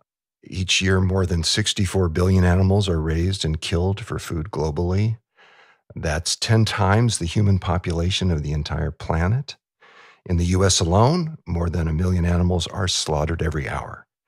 Now, to meet this enormous demand, animals are now almost entirely raised in confinement, in animal factories, rather than on farms, as most of us tend to think of them. Aisha, you've said that this unprecedented change in the human relationship with animals has led to not only more animal suffering than ever before in human history, but also to devastating harms to human health. Can you help us to understand why you say that? Yeah, so we're talking about factory farming. The appetite that we have for animals, whether it's their meat, their dairy, the eggs, it's gone sky high. And of course, the animals, as always, are the ones to suffer first. But what we're finding is that we're also suffering by that cruel treatment of animals. And I visited some factory farms as well, and they're horrible, horrible places. They're just absolutely miserable places. No one walking into one of these places could possibly think that this is right. There is no way anyone could think that this is the way we need to be doing things, because they're horrible for the animals and the stench is overwhelming. The filth is overwhelming. You're packing animals into this distressful environment. So there are many things that can happen from that. The stress that you're causing these animals reduces their ability to fight off infections. We know stress can reduce our immune system. So it reduces their ability to fight off infections. And the crowding increases the passage of infections from one animal to the other. So you've got a double whammy there in a sense. And so an infectious disease can spread easily from animal to animal like wildfire. The other ways in which our health is affected by these factory farms are by the air pollution, the water pollution, and the pollution of the land nearby. And studies have shown that the residents who live nearby these factory farms, they're experiencing asthma, they're experiencing depression, anxiety, just from the stench and the filth and increases in infectious diseases. So there's so many ways that this cruelty to animals, confining them in these factory farms, there's so many ways in which this human appetite for animals is not only hurting animals, but also hurting us. And you were talking about how viral infections can spread like wildfire in the crowded and filthy conditions of factory farms. So that's also true about bacterial infections, and the industry knows that and wants to protect their profits. So they administer antibiotics. They actually give antibiotics to these animals with every meal. It's mixed into their feed. And this then is leading directly to the development of antibiotic-resistant bacteria, which is a public health menace that I don't think is being recognized for as severe as it truly is. Do you agree? Oh, I absolutely agree. It is absolutely a menace. I think it is being recognized as a public health problem among many critics, but our governmental agencies are not taking this on. They're not doing enough. Factory farms exist in large part because of these antibiotics, because these animals can get so sick. So the antibiotics become a kind of crucial component to the existence of factory farms. And they're also using the antibiotics as a sort of a growth promoter. So they're not only using it to treat animals, the industry is automatically giving antibiotics routinely to animals as a way to promote their growth, and they think maybe to prevent some of these infectious diseases, which is not really working in the first place. Well, you were once giving a talk at a conference in Oklahoma where you presented data about industrial animal agriculture. But there was a woman there who was the dean of the Oklahoma State University Center for Veterinary Health Sciences. And she said you were wrong. And she challenged you to visit their farms. And you did. Aisha, what happened when you did? Yeah, I have to tell you, John, I did not want to go and visit a factory farm. I've seen pictures, I've seen videos of what they're like, and I knew it was just going to break my heart to actually go and be in one. But at the same time, I also knew that if there's an opportunity to visit one, I should take it on because their doors are normally closed to the public, right? And so I did go. I took Jean Sander up on her offer to visit some of the factory farms. And we first visited an egg-laying farm. This was an independent farmer. And I just remember when we first got onto the property, I could hear the sound of thousands of birds in the distance. And then I could start to smell the stench. But it wasn't until I actually walked into the farm, into one of these buildings that housed like 20 or 30,000 birds. I forgot how many. But oh my God, the stench. It was absolutely overwhelming. And there is no way anyone can understand how horrible that stench is unless they've walked into one of these buildings. I mean, it just fell on me, basically. I mean, it almost suffocated me. It was so strong. And I was gagging. I wanted to vomit. And this was my immediate reaction. And my eyes started tearing up from the fumes in the building, the ammonia stench. I started to cough. My throat started to itch and start to get sore. And that was just within the first 2 minutes of being inside one of these buildings. So you can imagine what it must be like for the animals who have to live their entire lives, albeit short lives, but their entire lives inside of these buildings, and what that type of facility, how that affects their health and what it does to their bodies. And then you think that people are then turning around and eating these very sick animals. That can't be good for anyone. No, if the animals' lives have been filled with misery and deprivation and frustration and illness, as tends to be the case in factory farms today, then what are we eating if we eat the products from there? It seems to me that there's misery on our menus, whether we know it or not, whether we look away from it or not, whether we like it or not. That's the reality of modern meat production. It is. And we are suffering from that. Putting aside the infectious disease risk, we know there is a strong link between meat and dairy, especially, and many forms of cancer, including breast cancer, prostate cancer, and colon cancer. There's a strong, strong connection between those types of cancers and possibly other types of cancers as well, and these animal products. I would suspect that when you're eating a piece of chicken or drinking a glass of milk, you might be eating some tumor cells or drinking some cancerous cells along with it, because these are sick, diseased animals. Well, when you took that tour of the chicken factory or the egg factory, you met the owner of the facility. And in the middle of your tour, you had a conversation about plant-based diets. Can you tell us about that conversation and what was your takeaway from that encounter? It was a rather interesting conversation I had with the owners. He was a very friendly guy. We were talking about diet and so on. And he started to ask me if I read the China study. And I was, kind of floored. The China study, why are you bringing up the China study? And then he started talking about, do you know what they found? Which population in China had the best diet and had the best health? And he said it was the peasants. And it was because they ate mostly vegetarian or vegan diet. And I couldn't believe it. This was a guy, he runs an egg laying business. And, he's talking to me and he starts talking to me about the ills of dairy and meat and even of eggs. He tells me that he's mostly a vegetarian. Well, then he says, I'm really mostly vegan now. I've cut out dairy.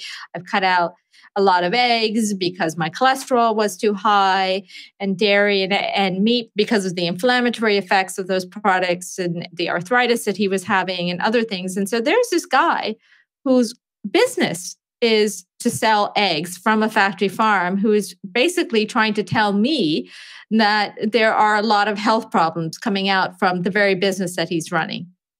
I think it speaks also to the fact that the health benefits of a whole foods plant-based diet are becoming more widely known.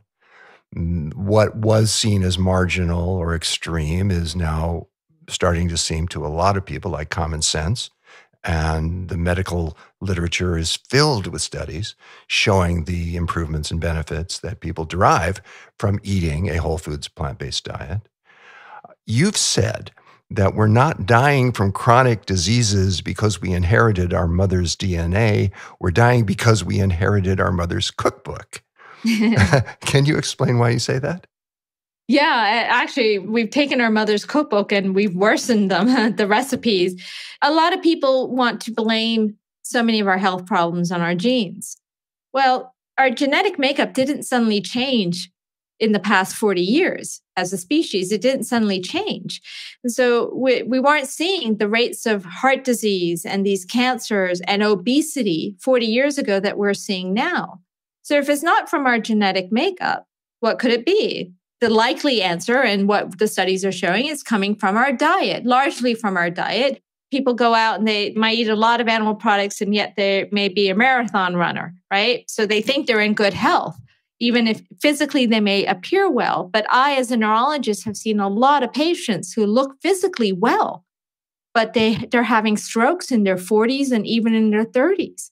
And when you dig deeper, you find out that their diets are really terrible. They're eating a lot of animal products and a lot of other bad foods.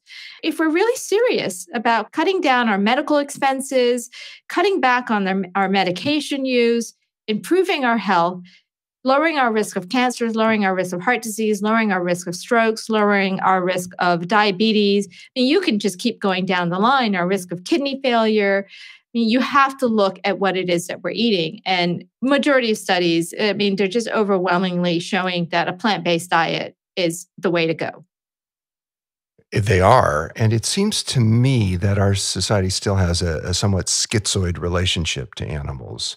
Let me explain what I mean by that. On the one hand, many of us love the animals we call pets. We feed them. We pay their vet bills. We oftentimes sleep with them. In many ways, we treat them as members of our own families. We love them, and they love us back. And their love really matters to us. Those relationships we have with these animals sometimes are among the most significant relationships in our lives. And we know that when they die because we grieve so deeply. But as a society, we call other animals livestock. And by virtue of that semantic distinction, we feel entitled to treat those animals with any manner of cruelty so long as it lowers the price per pound. And to my eyes, this is a violation of the human-animal bond. Now, today, all 50 U.S. states have laws prohibiting cruelty to animals, and I'm grateful that they do.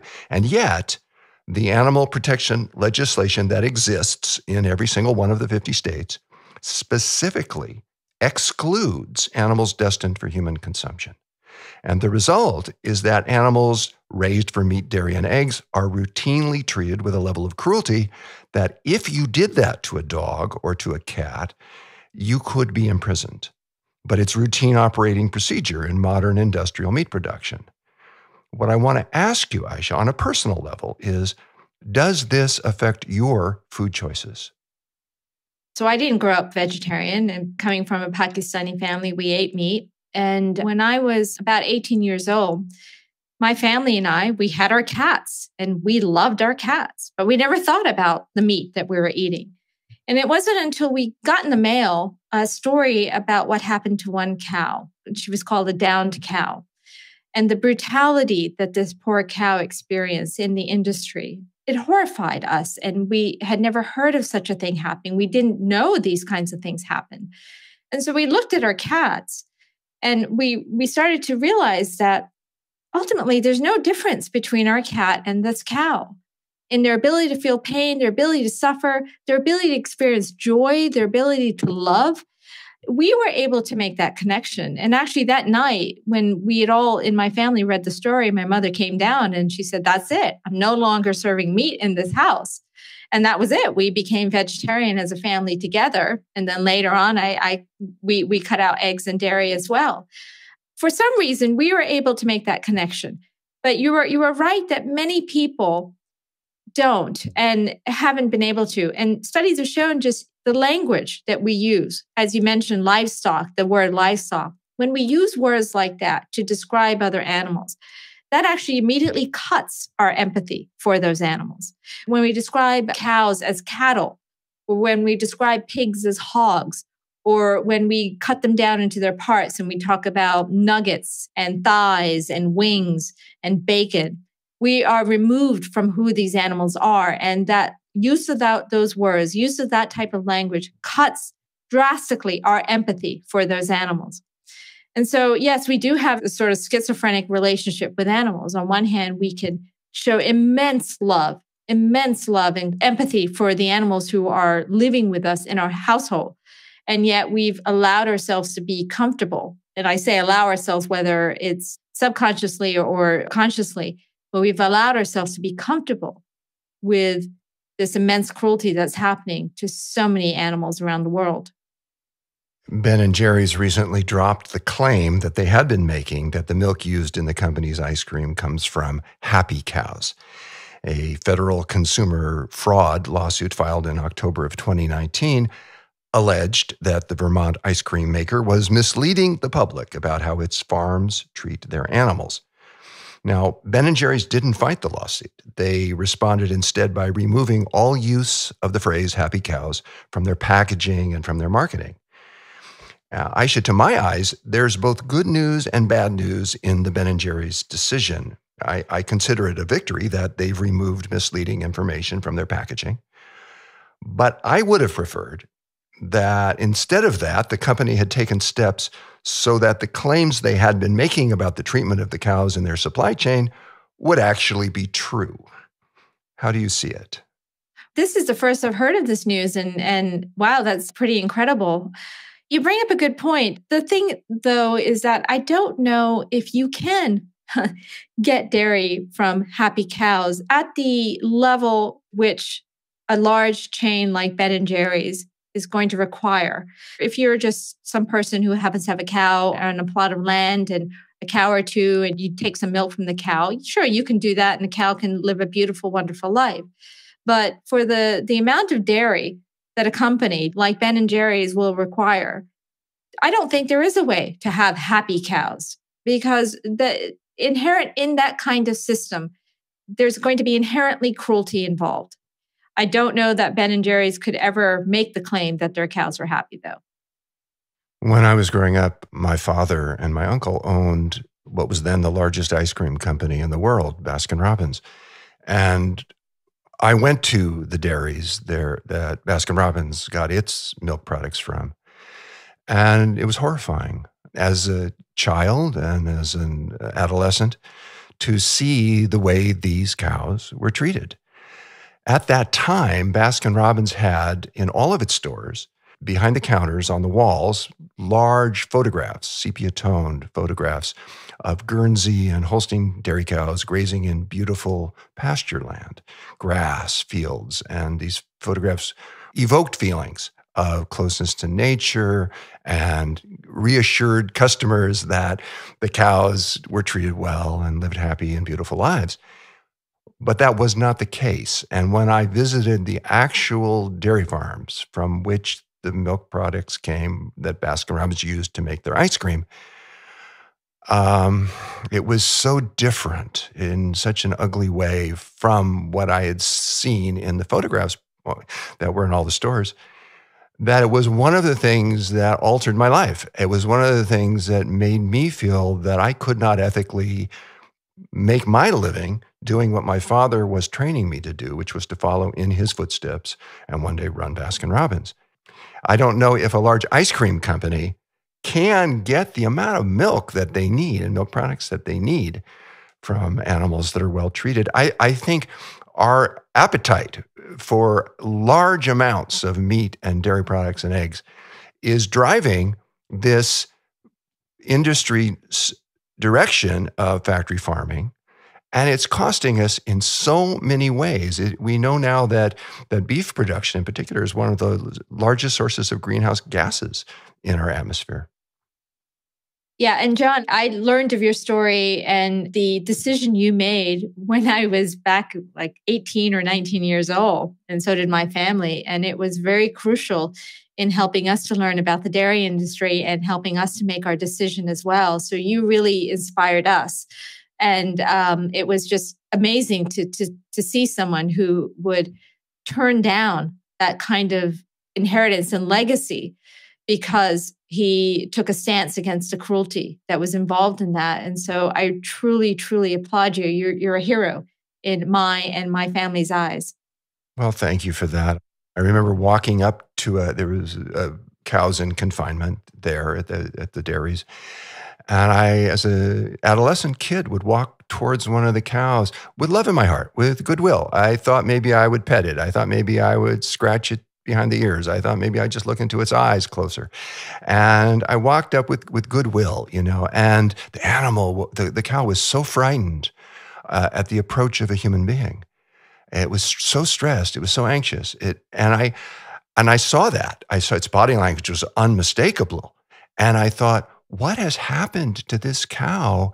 What have human beings done to her that she would be that frightened of a kid coming towards her with so much goodwill? And I learned then what had in fact been done to that cow, what in fact was being done to all of the cows in modern dairy production. And it kind of broke my heart. And I felt like we need to change this, that this is such a disgrace to the human-animal bond, to our connection to other animals, to the fact that we need them as much as they need us. And I had no choice but to make the choice I did. Dr. Sigmund Freud is sometimes viewed as the father of modern psychiatry. He's a very famous man. And many of his ideas are now seem quite out of date. But one of the things that very few people know about the illustrious Dr. Freud is that he was prone to feelings of anxiety himself when he was meeting with his patients. And to remedy this, Sigmund Freud brought his dog with him to his office when he saw his patients to help Freud relax. But he also noticed that the dog's presence helped his patients to open up, to relax, and to talk more freely about themselves. Now, a member of my family is a relationships coach. She meets with people and couples who are in crisis, in situations that can get seriously heated. And she often brings her dog to the sessions to provide comfort and companionship and a calming influence, which is what happens. Aisha, do you know what it is about animals like these dogs that can diffuse the pressures in our lives and have such a profound and healing effect on us? It's a great question. I think it is because for whatever reason, other animals just don't provide the same type of stress that other humans can provide. So, I love my mom. I love my mom. I love my dad. I love my sisters. But we can get into arguments. We can tick each other off. We can stress each other out. But I don't really get into arguments with my cat, not like that, at least. And, my cat he is who he is. And for whatever reason, we accept these animals as who they are, and they accept us as who we are. As long as we are kind to them, they accept us. And maybe that is as simple as it gets, that they accept us, they don't judge us, they don't demand anything of us other than being kind to them. And that alone might be the answer behind the stress relief that they can provide for us. It is remarkable to be engaged with, interacting with, in connection to another creature that doesn't judge us, that doesn't care if we're rich or poor, doesn't care if our clothes are fancy or not, doesn't care about the things that we as people often get so ensconced in thinking as important that we lose track of whether we're being kind or not, whether we're connecting on a deep, soulful level or not. Exactly. When you think about it, we're often trying to puff ourselves up amongst other humans, right? There's a little bit of competition, there's ego involved, not so much with other animals. So we can be who we truly are. We can let our guard down. We can be vulnerable. We can be dressed in rags. It doesn't matter. These animals will accept us for who we are. And they're going to know if we're sending out positive energy or not, and they're going to respond to that. I think if someone comes with ill will, if someone comes with an energy that is toxic, the animal is not going to ignore that. Oh yeah, they pick up on it very, very quickly. There's a lot of people, and when they go out on dates, they say, if my dog doesn't like this person, then I know this person isn't good for me. Right. There are some of us facing severe hardships in our lives. Has it been your experience that even then, even when we're facing profound loss and grief, animals can help us to see maybe beyond the cruelties and the disappointments we may face in our lives and to re-engage and reconnect with the beauties and the joys in ourselves and in the world?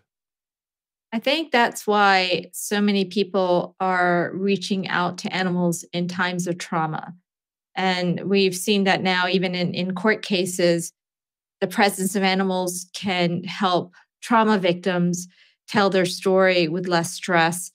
People who've been stigmatized, for example, those with HIV and AIDS, there's some stories in the book where I talk about some folks who've been marginalized because of their sexual orientation or their HIV status who have found companionship with animals. And the companionship with animals has allowed them to re-engage with the world. These were people they were so marginalized that they stepped away and they were facing depression and isolation.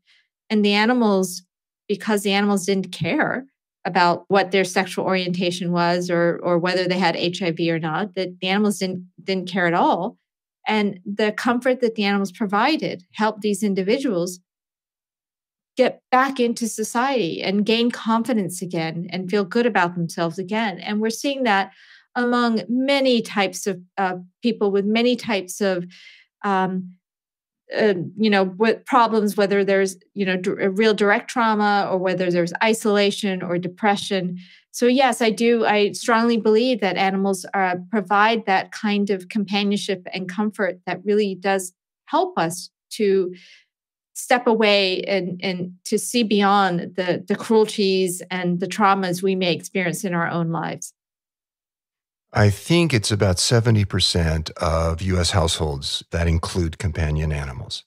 It's a high percentage. And a comedian once joked that if an alien race were to visit the Earth and saw so many of us scuttling after our dogs and cats and scooping up their poop, the aliens might think that these animals ran the place and we were their servants. And I'm actually not aware of any other species that routinely adopts and nurtures another species. Aisha, what is it in human nature that compels us to do this? Yeah, that was Jerry Seinfeld who made that comment, and yes. I love that comment. Yeah, it's a great question. Why do we go out? And so, we hear about other animals, different species befriending each other, or a mom from one species adopting an abandoned baby from another species. And we love those stories. I think universally, we love these kinds of stories.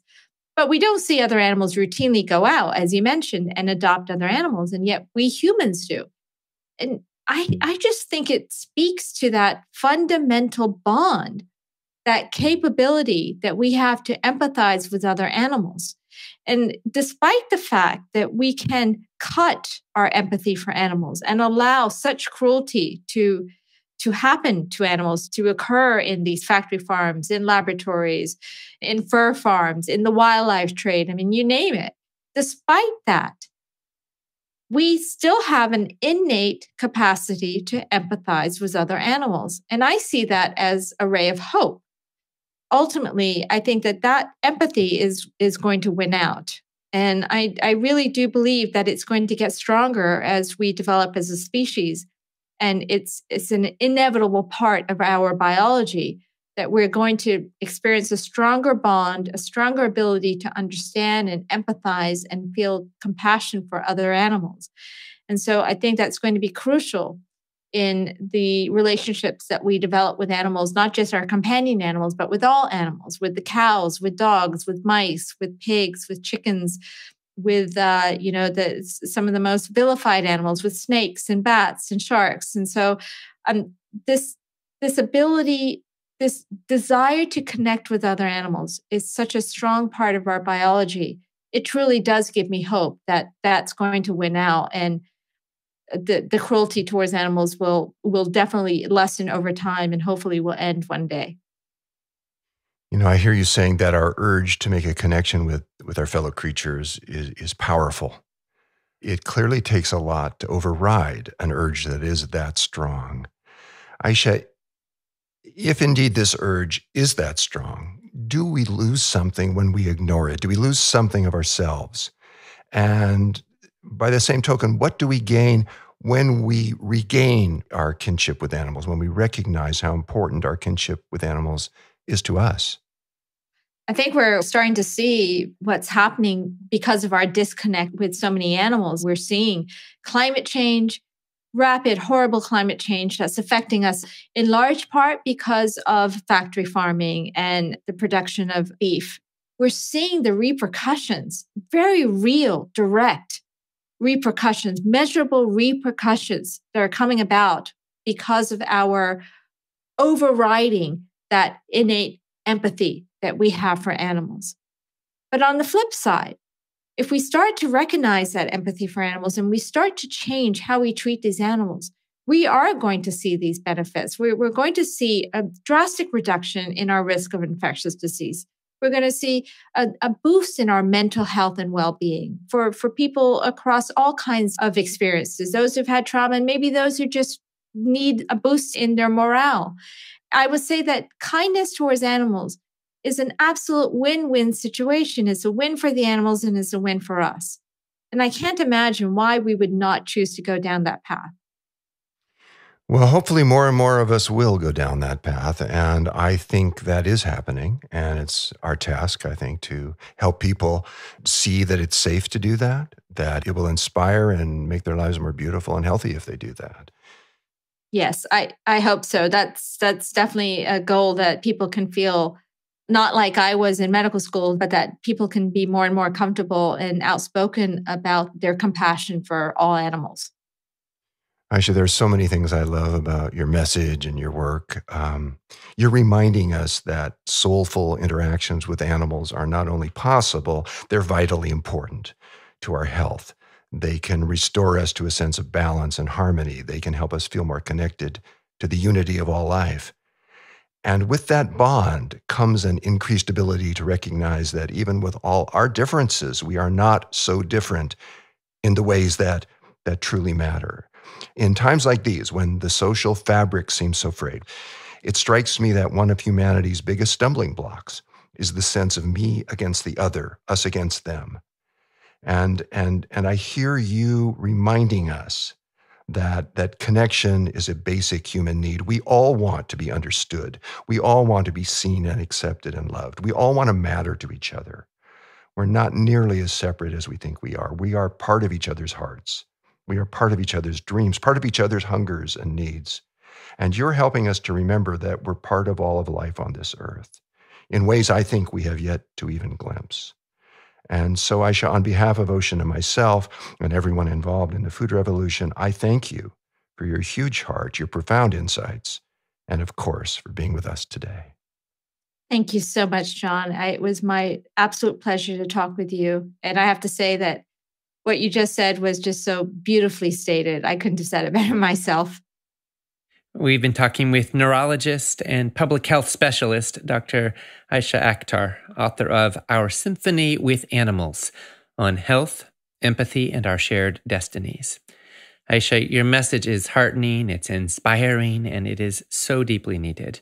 You're helping all of us to rediscover our humanity, and we are so grateful for your partnership in the food revolution. Thank you so much.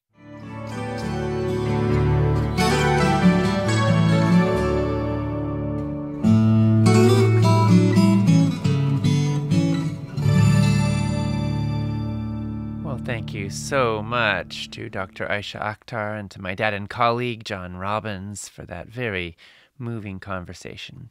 To express your opinions on what you're hearing and to find out what other people are saying, post and engage in the comments section on our broadcast page. Make sure to refresh those comments using the Get the Latest Comments button so you can see the most recent ones. Our next presentation will be an interview with Marco Borges. It will start at the top of the hour in about 11 minutes. Tiffany Cook said, one of the experiences that led me to cutting animals out of my diet was visiting a farm near Tampa, Florida. They mostly grow crops, but have some farm animals for show for the people who visit the sunflower maze they were growing. I visited the dairy cow they had, and looking into her eyes, realized I could never eat beef again.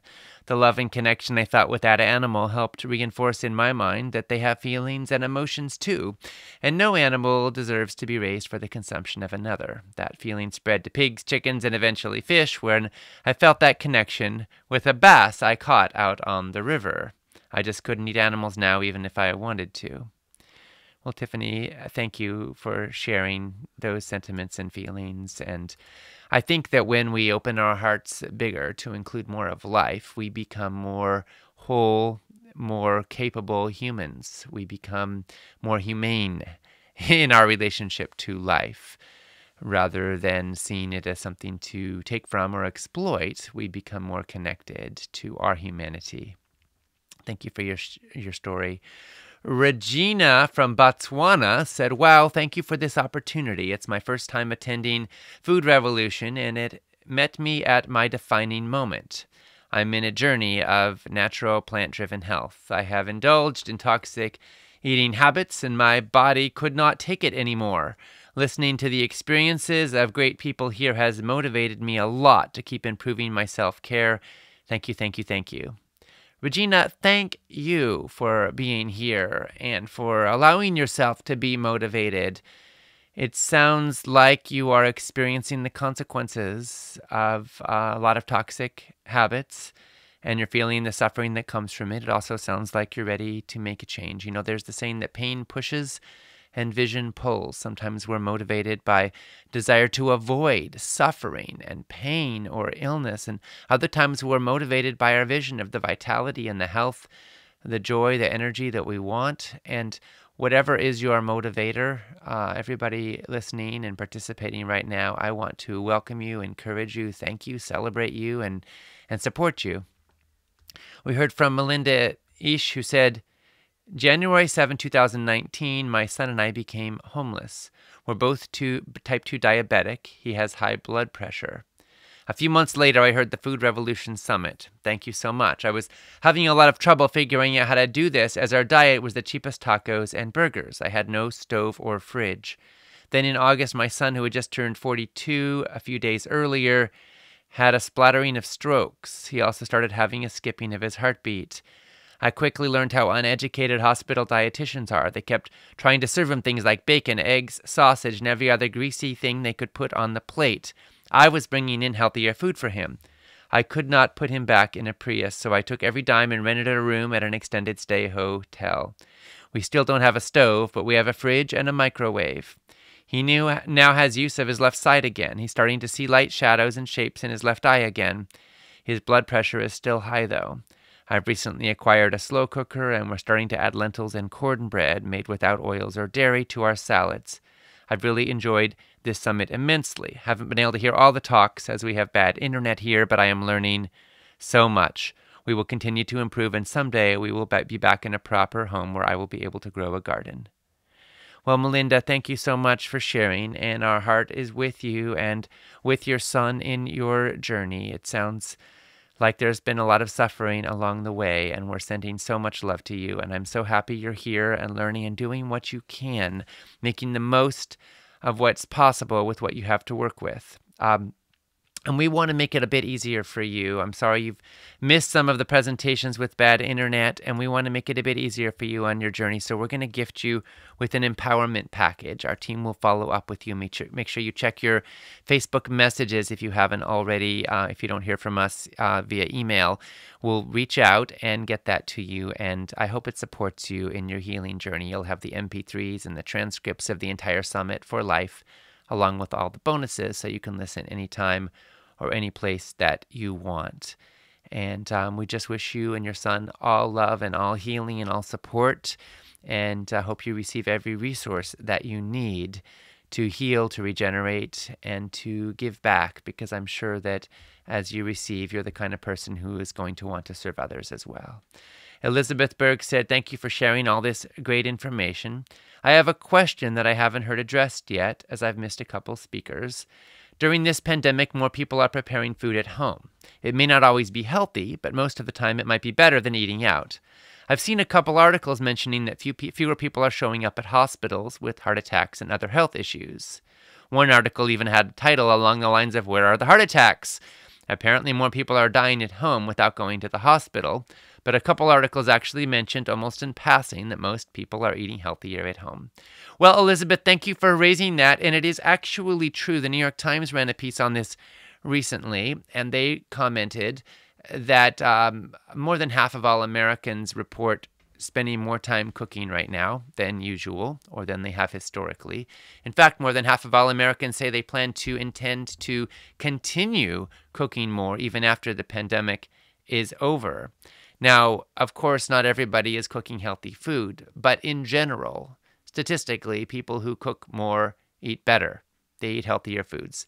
They use less trans fats, less bottled oils, less salt, less sugar, less chemicals. Most of us don't knowingly add a bunch of chemicals to our casseroles or to our foods.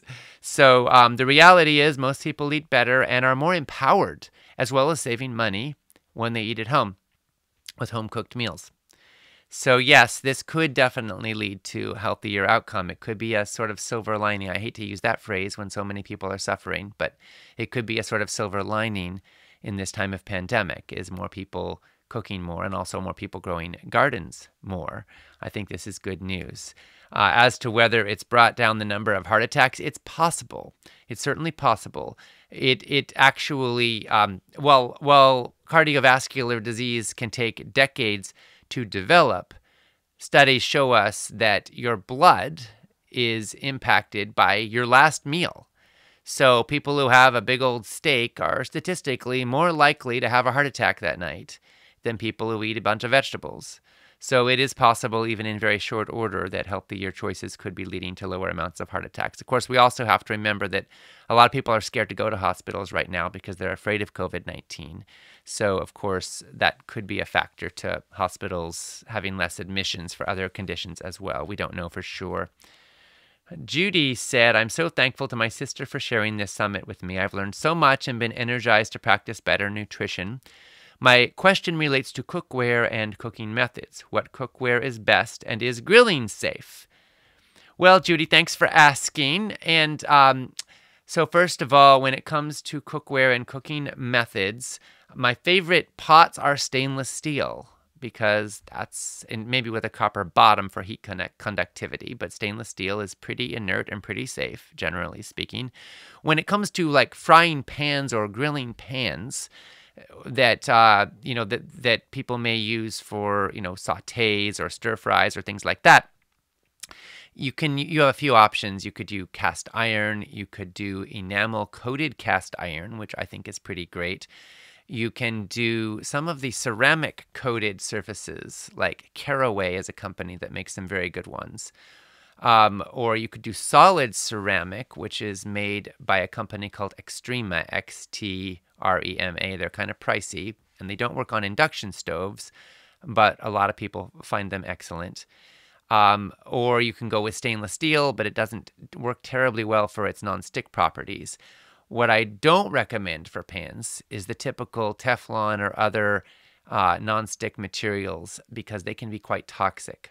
As far as grilling, it depends partly what you're grilling. If you're grilling animal products, then they become more carcinogenic when they're grilled, because any sort of burning component can make them more carcinogenic. Vegetables don't have quite the same properties, so it doesn't seem to be as big of a concern. It's probably not the healthiest way to consume vegetables, but truthfully, the healthiest way to consume vegetables is the way that gets you to eat them. So other than perhaps deep frying them, most methods of vegetable preparation are going to be good for you. Let's see. We heard from Mary Cheryl, who said, my husband and I are often asking ourselves Dr. Greger's famous question, what could we do to make this meal better? So we added this morning not only our regular purple kale, but today purple cabbage to our morning oatmeal. Yummy. Oatmeal like oatmeal with croutons. Well, cool, Mary. That is great to hear. Thank you for sharing. I love adding healthy, fabulous foods to everything, too.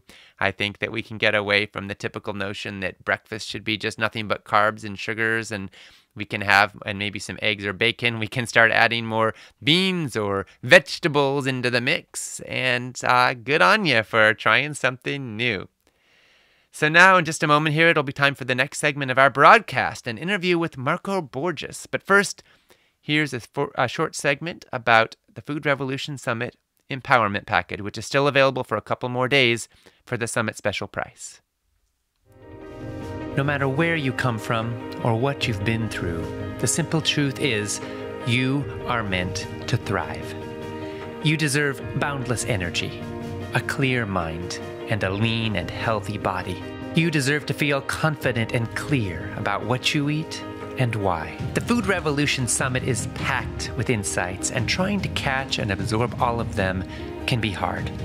That's why we created the Empowerment Package.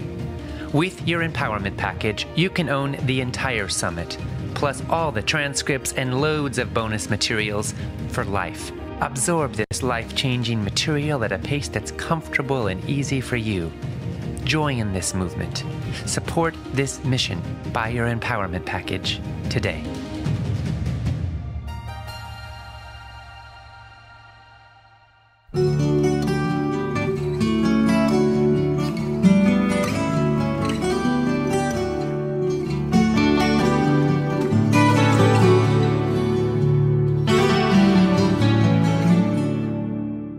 Welcome to the Food Revolution Summit, where we explore how you can heal your body and your world with food.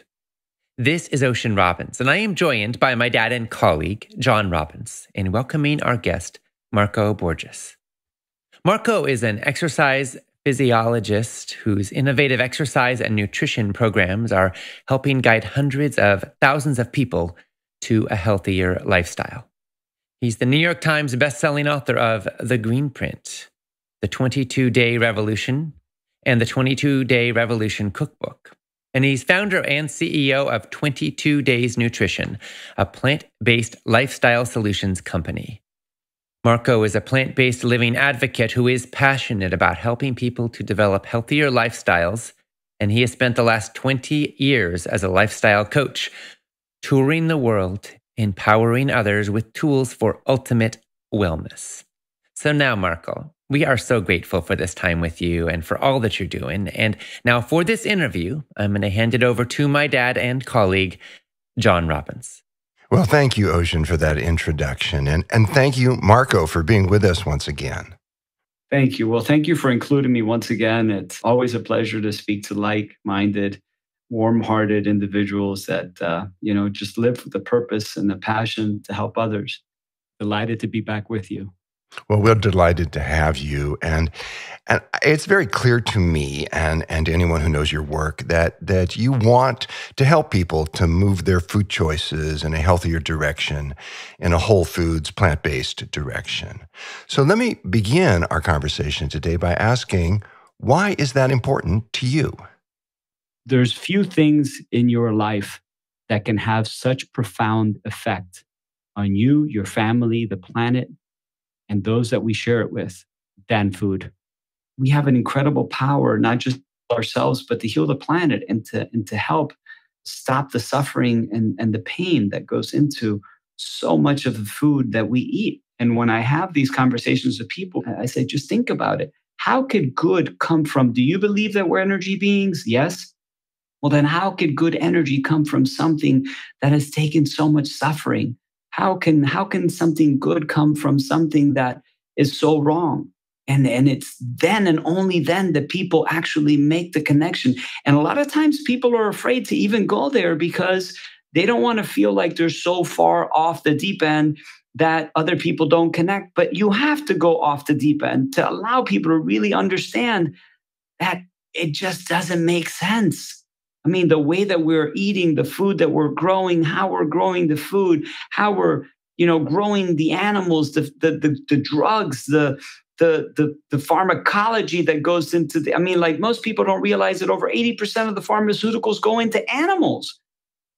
They're like, what? I mean, yes, exactly. And when you start to have those conversations, and that's what I love so much about the food revolution, is that you're not afraid to have these conversations that allow people to go, wow, you know what? I could be doing better and I should be doing better and I will do better.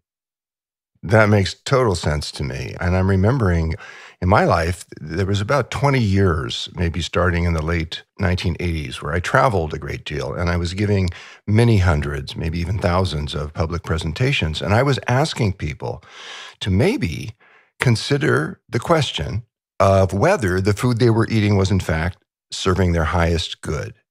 And I was suggesting ways they could make their food choices expressions of the compassion in their hearts for animals and their love for the natural world and become leaner, fitter, healthier people. And it seemed to me that I was pointing in a direction where they could increase the joy and the light and the love in their lives. But Marco, there were many times actually, where I encountered so much emotional resistance to these questions I was bringing. I honestly thought I would encounter less emotional resistance if instead I was running around asking people to have sex change operations. People can be very attached to their food choices, even if those choices are causing them harm. What I want to ask you, Marco, is how do you help people to move in a healthier direction without making them feel judged for what they have been doing?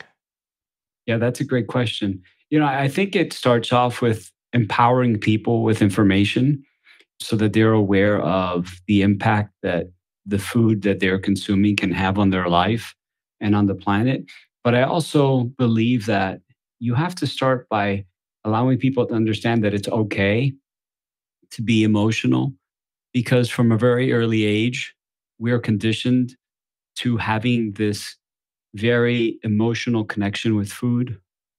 When you're younger, if you're feeling ill, there's no better way to pick someone up than giving them some food. If you're celebrating a birthday or any other celebration, is typically around food. If you're feeling down, people usually turn to food. If you're excited, people turn to food. If you're bored, people turn to food. So from a very early age, we have this connection that is quite emotional to food. So when you tell someone that perhaps the food that they're putting into their body might not be doing them, or as you put it, might not be serving their highest purpose, it is quite shocking because it's all they've ever known.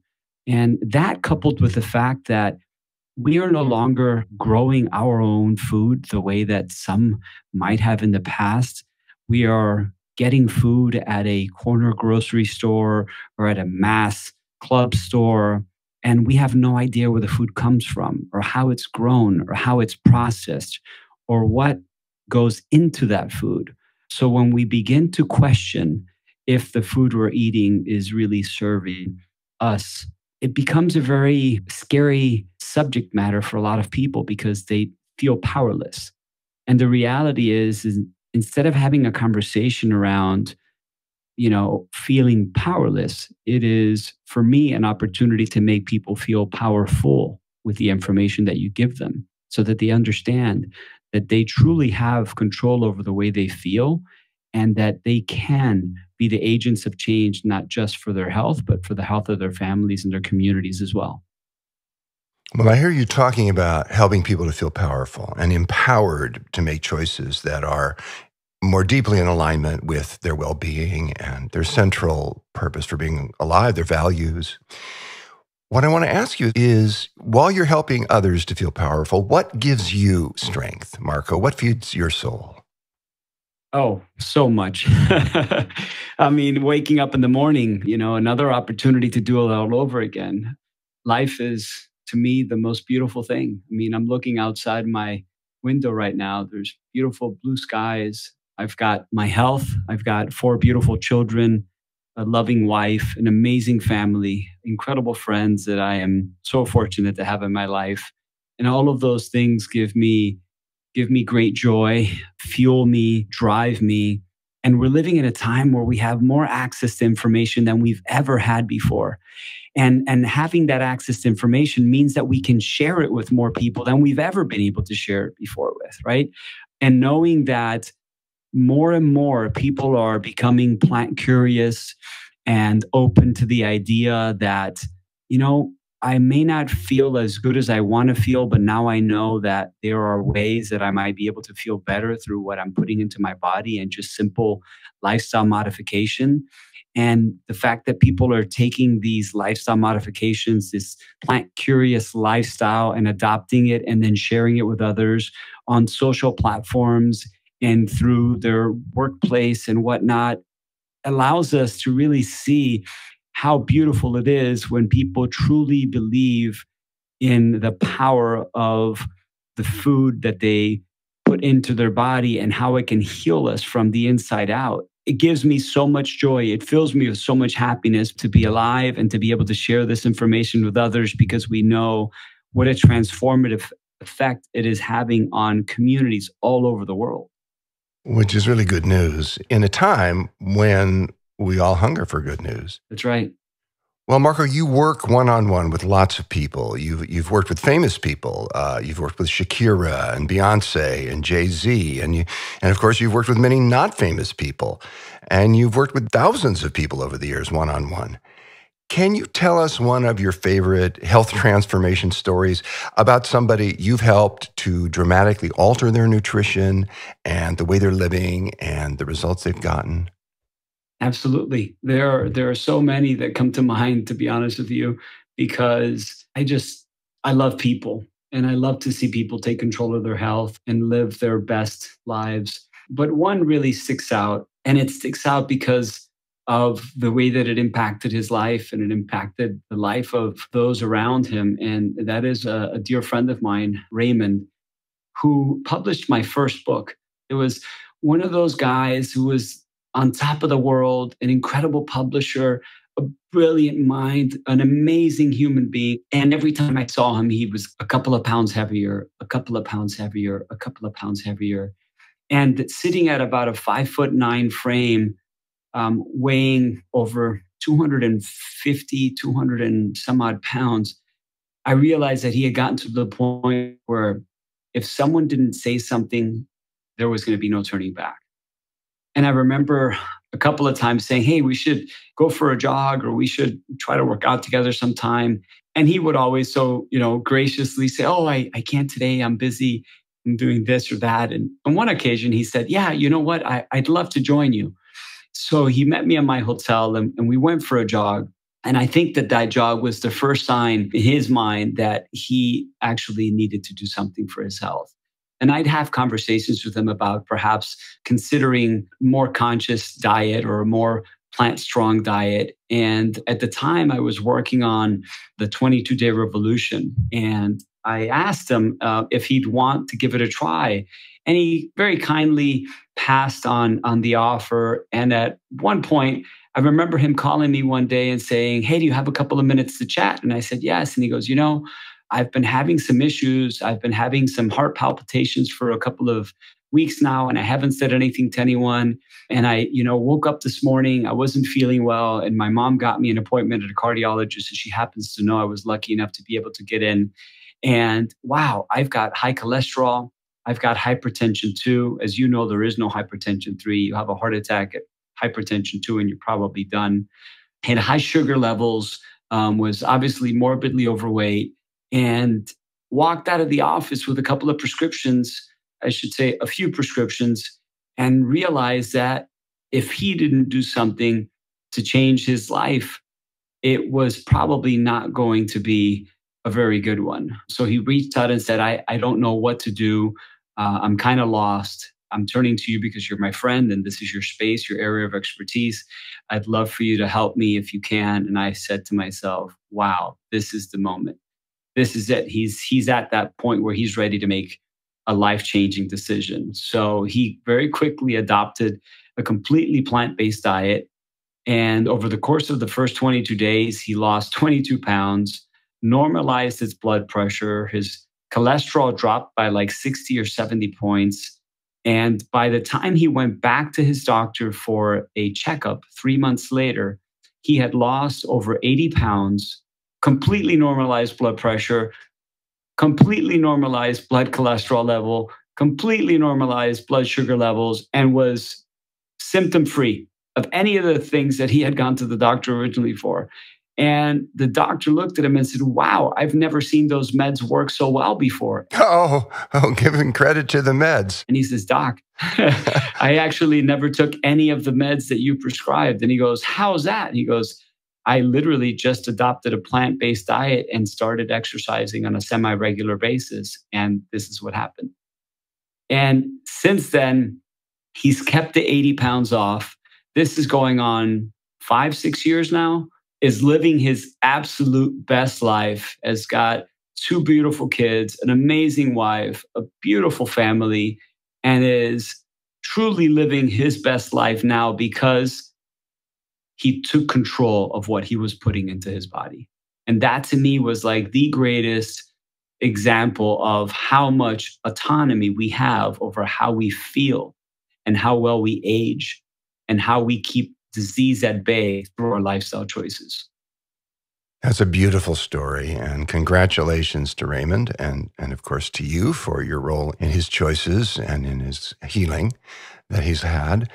I find many people who see a plant-based diet from a distance, they're kind of maybe a little curious. They got friends who are doing it. They're hearing about it, but they're not sure they want to even put their toe in the water because they see it as overly restrictive. So, Marco, what have you seen to be most helpful for those people who want to be healthy, but they don't want to give up the foods like cheese or ice cream or burgers or whatever it is that they've been enjoying eating for a long time and that they're attached to? I think it's really simple. The minute that people believe that it's an all or none lifestyle, they set themselves up for failure. You have to allow people to truly understand that this is not either you're all the way in or you're not. You're with us or you're against us. It's black or it's white. The world is a bunch of beautiful colors. And we have to allow people to understand that to the degree that they lean towards a plant-based diet, they're going to benefit. Whether it's 1 meal a day, 2 meals a day, 1 snack a week, it doesn't matter. But here's the beauty of that. What I've noticed over the last 15 years or so is that the more people lean, the more they want to continue living this lifestyle because they just start to feel better. And when they start to feel better, that's that aha moment. That's the moment where they go, wow, I never truly realized how bad I felt with the food I was eating until I stopped eating it. And it becomes one of those things where they're like, hey, you know what, Marco? I adopted a plant-based breakfast. And then I realized that, I wasn't backed up anymore. I was actually going to the bathroom on a regular basis. And then I thought to myself, wow, I'm cured. And then I go back to eating some, bacon and eggs or whatever it was that I was eating before, some fast food for breakfast. And then it'd start back up again. And then I'd go back to a plant-based breakfast. And it was like literally overnight, my body would change. And then I realized how quickly you see the benefits of eating healthy food that's from the earth. And the minute they do that and they make that connection, they realize they have the power. They are powerful. They're not powerless. They are powerful, right? They don't need half the meds that they think they need. Most of the time, people suffer from diseases that they create themselves through their lifestyle. And we know it, statistically speaking, we see it, right?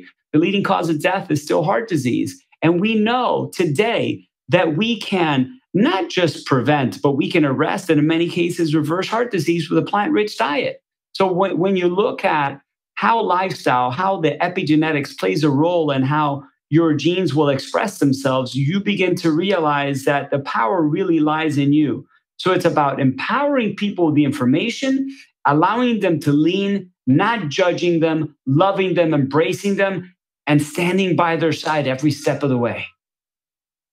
Well, it's so clear to me that you want to invite people and to help them to feel better and to feel welcome and encouraged and supported in taking the steps to a healthier life that are present for them, that they can take.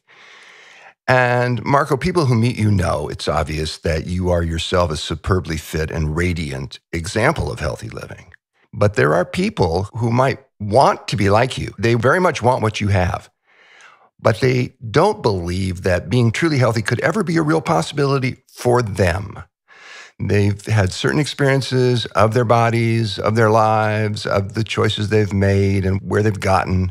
They've had their disappointments, their feelings of betrayal, their losses, and they've kind of resigned to a certain level of life force, a certain type of vitality. It's not all that great. It's certainly nothing like what you have, but they've kind of come to the conclusion that that's the best they can do.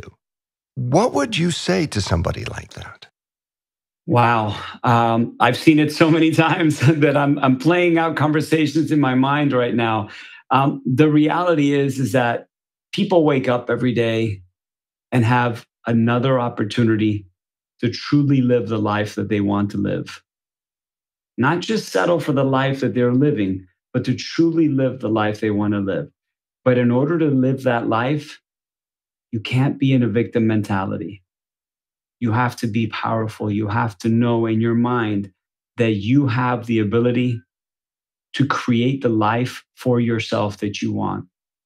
And there's some people that say, well, I was born this way and I'm big boned and everyone in my family is X, Y, Z. And the reality is that I've seen it because I've lived it. I've lived it. I've seen it in others. I've seen it in my own family. I remember as a kid, and you might recall from our last conversation, at the age of 6, I knew I wanted to become a doctor. I said, when I grow up, I will be a doctor. And I said that because I saw disease all around me. My grandfather was going blind. He didn't recognize us when he saw us because he was so diabetic. My grandmother had heart disease that was so advanced that she couldn't take 5 steps without having to put a nitroglycerin pill under her tongue. My other grandmother on my dad's side had cancer. There was disease everywhere. Everyone suffered from heart disease. Everyone had hypertension. Everyone had high cholesterol. So I could have sat back and said, you know what? That's just genetic predisposition. But I didn't do that. I said, when I grow up, I'm going to become a doctor and I'm going to figure this out. Well, fast forward 15 years later, I realized that it really wasn't medicine that was the cure because the medicine was only treating symptoms. I wanted to treat the underlying cause. And in exploring how we could treat that underlying cause, I discovered a plant-based diet. And I realized that the answers are all there. I realized that it wasn't that we had been given a bad gene pool. I realized that it wasn't that I was born into the wrong family. I realized that genes were only being expressed through our lifestyle choices. And what we were handing down were poor habits. And when you start to look at those habits and you start to question those habits, you realize that you eat the way your parents eat. And you're as sedentary as your parents are. And they are as sedentary as their parents are. And their parents ate the same things that their parents ate. So what we were handing down were not poor genes. What we were handing down were poor lifestyle choices, poor habits. So the minute that you realize that the power lies in you to make those conscious decisions on a daily basis to be able to move towards a life that you want to live, that is when you realize that the possibilities are endless. Raymond didn't wake up one day and say, oh, wow, my cholesterol went down by 100 points. It didn't just happen. What happened was that he woke up one day and he said, enough is enough. And on that day that he said enough is enough, he decided to take control of his life. He could have gone down the pharma route and he would have been treating symptoms for the rest of his life. But he chose to do something more proactive. He changed his eating habits.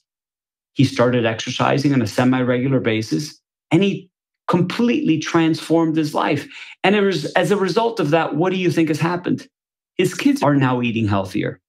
His wife is now eating healthier. His entire family has changed their gene expressions through a plant-based diet.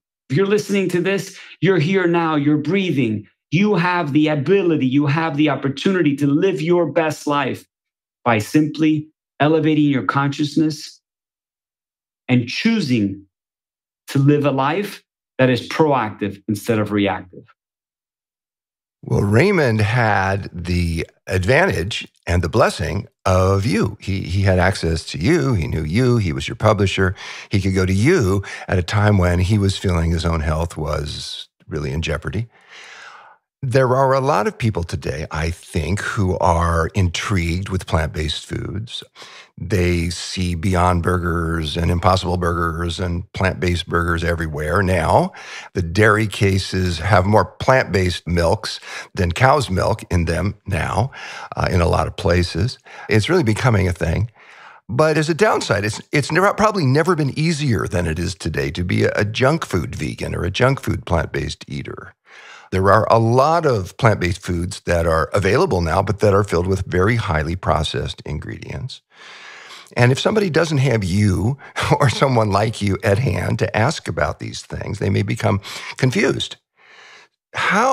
If you're talking with someone who wants to become healthier and more fit and more beautiful, what guidance can you give our listeners who want that, but need help in navigating the complexities of the supermarket terrain? And they know they don't want to just live on vegan donuts and nachos and vegan melted cheese, but they're just overwhelmed a bit by the complexity of the change. What would you say to people like that? I'm a believer that when the student is ready, the teacher appears. And what that means is that there's so much information around us. I mean, the work that you and Ocean are doing is so absolutely powerful. It is so empowering. It is full of so much insight, so many useful tips. And there's so many resources out there today for free that you don't have to pay for. That if you truly want to live your best life, you could figure it out very, very easily. It's really simple. Stick to foods from the earth that are unprocessed as nature would have them. It's really that simple. Yes, you could snack every once in a while. Yes, you can have those, so-called vegan chips every once in a while. But the reality is that the vast majority of your food should be unprocessed as it would be found in nature. I mean, it's really that simple. It's not complicated.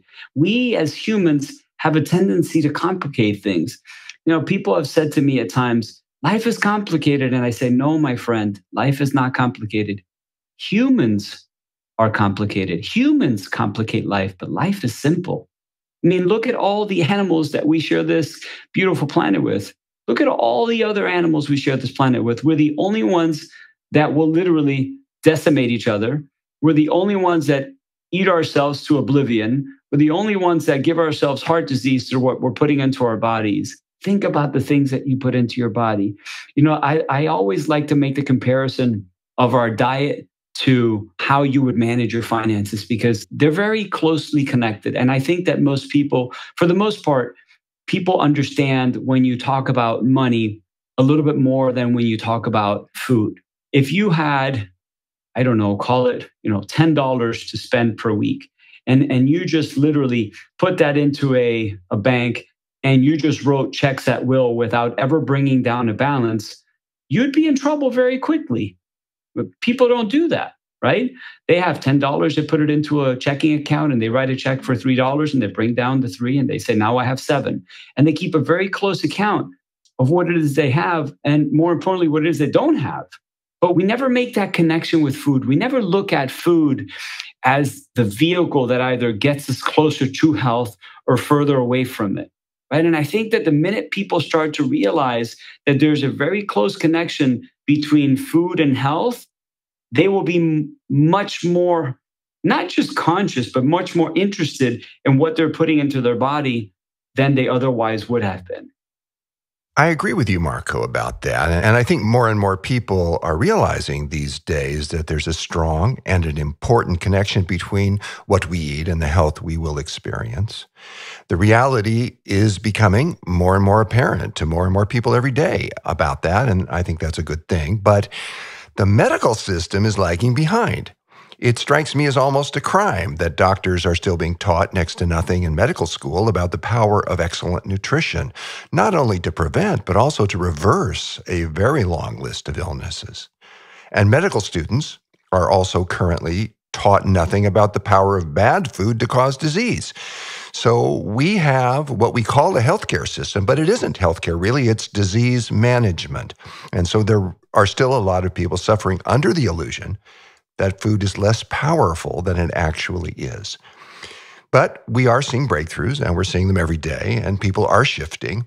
And every day, it seems, we hear of another elite athlete who's become plant-based and is benefiting from that change and is performing really well. In fact, Marco, I know you were one of the executive producers for the documentary film, The Game Changers.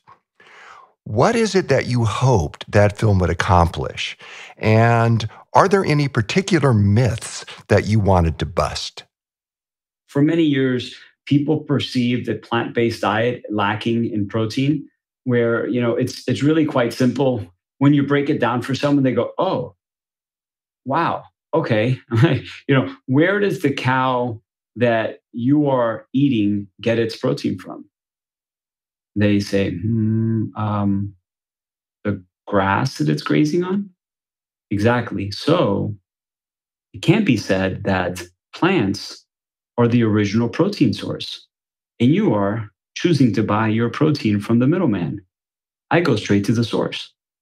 And they go, "Wow, I never thought of that." Right? So we wanted to eliminate that stigma around a plant-based diet being protein deficient. A. B, we also wanted to remove that idea that a plant-based diet is only for non-athletes or for women or for thin, frail humans, by showing that many of the top athletes today are actually plant strong. So, there's a lot there that, the idea was to share a lot of information. And truth be told, I was literally a fly on the wall throughout the entire process, and more of a soundboard than anything else. And I was honored to even be included and mentioned in the credits. But the truth is that they've done such a beautiful job at sharing the information and empowering people that would have otherwise looked at a plant-based diet as something that was either not for them or for others. As some, people put it, that's for girls, or that's for, non-athletes or whatnot. So it was really interesting to see that it has been so well received, and that so many people have now chosen to live a plant-rich diet because of the film itself and the message that the film has been able to portray and to really inform people with. But taking a step back, you mentioned something about doctors and the medical community, and something always strikes me as odd, in that, medicine is defined as the science of observation, right? Medicine is the science of observation. And yet, if we apply that logic, then how is it possible that someone has and lives a self-destructive lifestyle and then goes to their doctor once a year and they expects their doctor to know more about them than they know about themselves? If medicine truly is a science of observation, who observes you more than you? No one, right? The minute that you become attuned to the fact that you are your greatest doctor, you are your greatest healer, you realize that the answers lie in the problem. You. Well, when you were talking a moment ago about the film The Game Changers and your involvement with it and its effect in our culture, I was remembering a scene from it. There's a man, he is literally the strongest man in the world. He is just incredibly powerful. Patrick. Yeah. Yes, Patrick. And people ask him, how can you be as strong as an ox, which he is, just eating plants, which is what he does? And he answered, do you remember his answer? Of course, I eat what oxes eat. Exactly. Have you ever seen an ox that didn't eat plants? That's right. It's fantastic. And a lot of the athletes that were featured in that film are members of an NFL team, the Tennessee Titans. Half of the team, it appeared, went vegan. These are professional football players. These are very big guys, and they're expected to perform at a very, very high level of intense physical strength. And half the team went vegan. And I was watching this year, after watching the film, to see how would the Tennessee Titans team do in their season. They had the best season ever. They made the playoffs. They were performing at a level beyond what had been thought possible for them as a team. And I don't know that that would happen to any team that made those shifts in their diet, but it did happen to the Tennessee Titans, who were in fact featured in the film, The Game Changers. Serendipitously enough, this past weekend, Derek and Charity Morgan from the Tennessee Titans. So that, Derek Morgan was the gentleman that actually invited his friends to join him after they saw the food that his wife Charity was making him. And they were in Miami this past weekend. So I had an opportunity to break bread with them. And, the work that they're doing is just so unbelievably powerful. I mean, they're sharing a message with every single person they can. And that's the beauty of this space, right? And I'm sure you guys know better than most, is that it's such an amazing lifestyle that you can't help but to share it with others, because you want others to feel the way that you feel. And once you find this magic, you just want to share it with the world. One candle does not lose anything by lighting another candle, right? And that's exactly what's happening, is that one candle is turning on millions and millions and millions of candles all around the world. And when one person tries it, they turn two people onto it. And when those two people get turned onto it and they start feeling the remarkable benefits of it, then they tell two other people, and it's just continuing to grow and grow and grow. And gosh, we need it, because, we're living in quite crazy times. But I truly believe that as people move closer and closer to a plant-based lifestyle, and they become more in tune with their bodies, and they move towards healthier lifestyles, they become happier individuals. And when people are happier, they treat other people better. And when we treat each other better and we treat each other with respect, magic happens. I mean, truly amazing things happen. They do. And that's a beautiful, beautiful vision that you're articulating and sharing with us. I know that there are people listening to us who they're coasting along, they're doing whatever they do. They haven't yet gotten to the place that Raymond got to. They haven't become desperate. They're not facing a life-threatening emergency. And so they haven't shifted their lifestyles into a higher gear. They haven't really gotten serious about taking care of themselves. Things are okay. Marco, how would you talk to people who are coasting along? They're not really sick, but they're not all that healthy either. I always say, if I had the opportunity to share some information with you that could make you successful beyond your wildest dreams, would you take it? Oh, absolutely, in a second. And if I had information that you could apply to your daily life that could help you achieve more monetary success, would you? Oh, absolutely, without a doubt. Okay, and if I had a roadmap for you, and I could guarantee you that you would be rich, all you have to do in money, all you'd have to do is follow these simple steps, and you would have it without a doubt. Oh, I would follow it to the letter. Okay, great. So now I take a step back and I say, what's more important than health? Nothing. Health is the true meaning of wealth. So if I have the tools, if I am able to give you the tools necessary to be able to live your best life, would you be curious? Would you be curious as to how they could affect and impact your life? And I'm not talking about 6 months from now. And you know this very well. It is immediate. Immediate. The feelings are immediate. What would you say to that? And they go, well, wow, you, okay, so I'm intrigued. Say, go on, continue. I say, it's simple. Start with your next meal.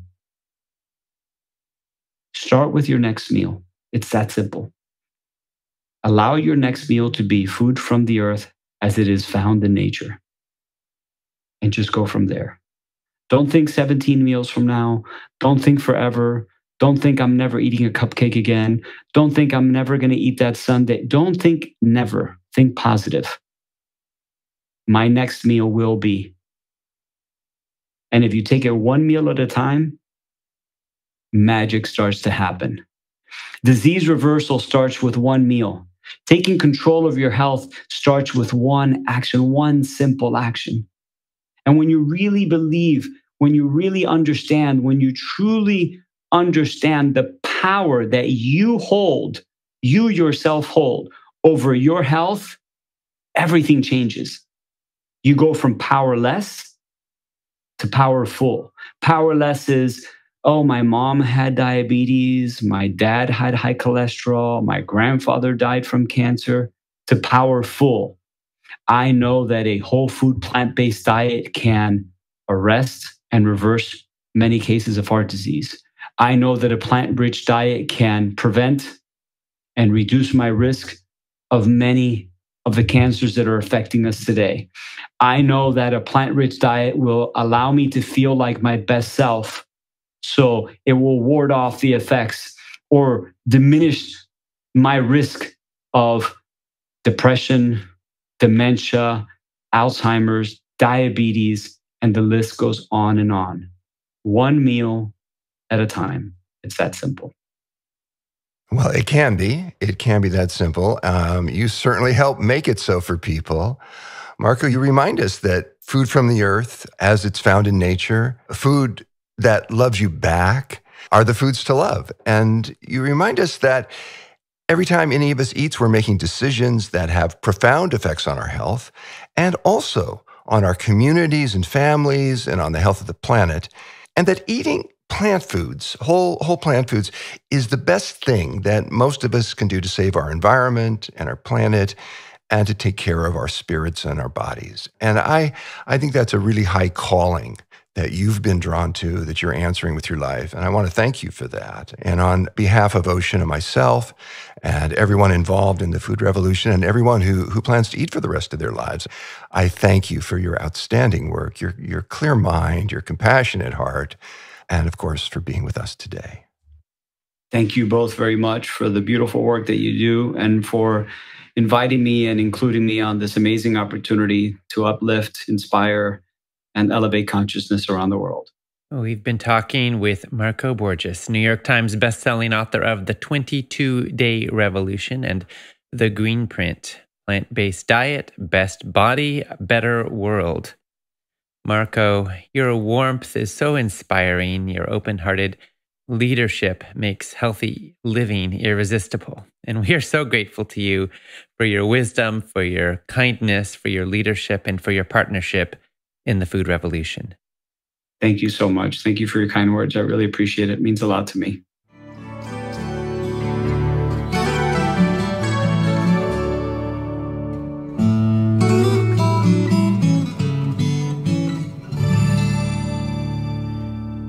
Thank you so much to Marco Borges and to my dad and colleague, John Robbins, for that uplifting conversation, to express your opinions on what you've been hearing and to find out what other people are saying. Post and engage in the comments section on the broadcast page.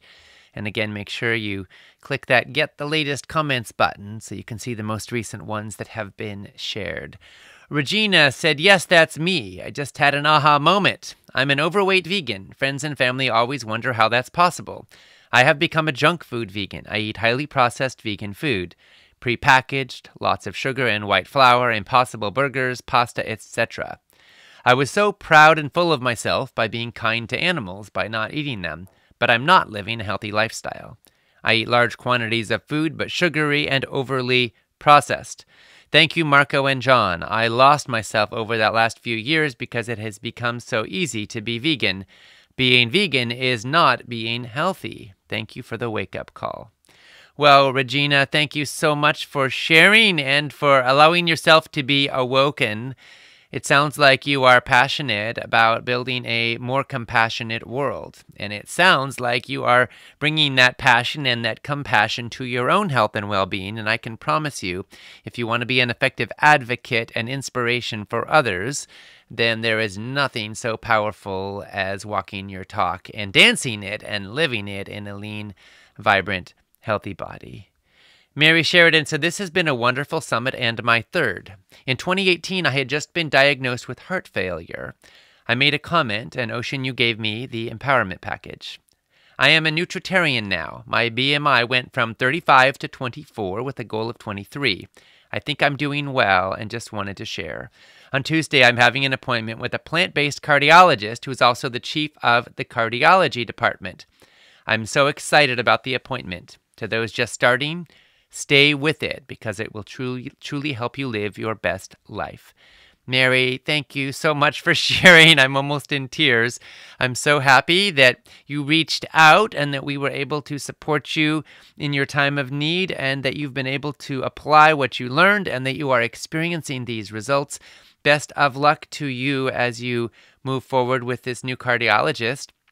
By the way, if anybody is looking for a plant-based or whole foods or plant-friendly doctor, there are a couple of directories out there, and so many people ask about this. I'll share the links again.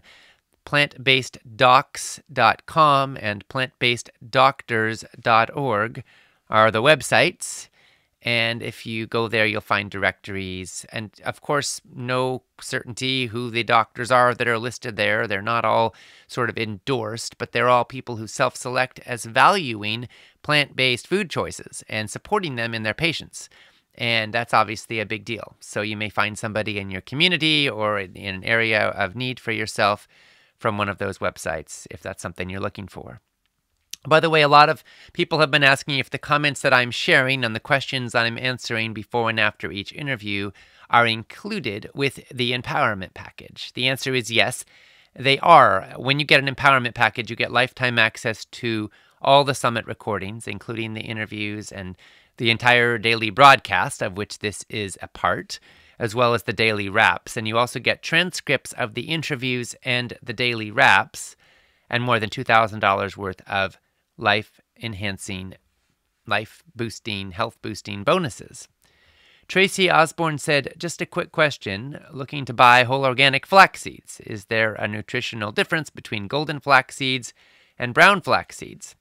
Well, Tracy, they are similar, but golden flax seeds have more of the polyunsaturated fatty acids and less monounsaturated fatty acids compared to brown flax seeds. They have more of the ALA, omega-3s, that you're probably especially interested in. So golden flaxseed is the healthier choice if you're wanting to add healthy fats to your diet. But there are studies also showing that brown flaxseed has a much higher concentration of antioxidants. In fact, compared to other similar seeds like chia seeds and perilla seeds, golden flax seeds are lower in antioxidants. So they can both be beneficial is the bottom line. If you're looking for antioxidants first and foremost, the brown are best. If you're looking for omega-3s, as many plant-based eaters are in particular, then the golden flax seeds are best. Or maybe you want to do a combination. And quite frankly, you're taking two wonderful things and comparing them. They're both good. But keep in mind, you do need to grind your flax seeds up. If you just eat whole flax seeds, they will go in one end and out the other, and that doesn't do you a whole lot of good. It looks good on a nutritional chart, but it doesn't actually help your body. So you want to grind them up. You can use a coffee grinder and grind them up in there, or you may have a dedicated coffee grinder if you don't want to change the taste of your coffee by adding a little bit of stray flax powder to it. And that's the cheapest and most awesome way to consume flax. You grind it up, and then you sprinkle a tablespoon or two onto your oatmeal, onto your casserole. Even mix it into soups if you don't mind the texture change. Add them to smoothies and flax away. We heard from Regina, who said, "Thank you, John and Ocean. This is my first summit, and of course I became hooked the first day. I had no idea you were from the Baskin-Robbins legacy. If you can walk away from the legacy of dairy and become part of a non-dairy, cruelty-free life, then I can speak about this to my family and friends and help guide them towards a healthier way of life. I have my own battles and addictions to food, but I do not eat animals. Now, thanks to your speakers in the summit, I will be going back to my non-dairy lifestyle. I have become lazy with milk nut bags inducing, but not anymore. I feel empowered and refreshed by your summit.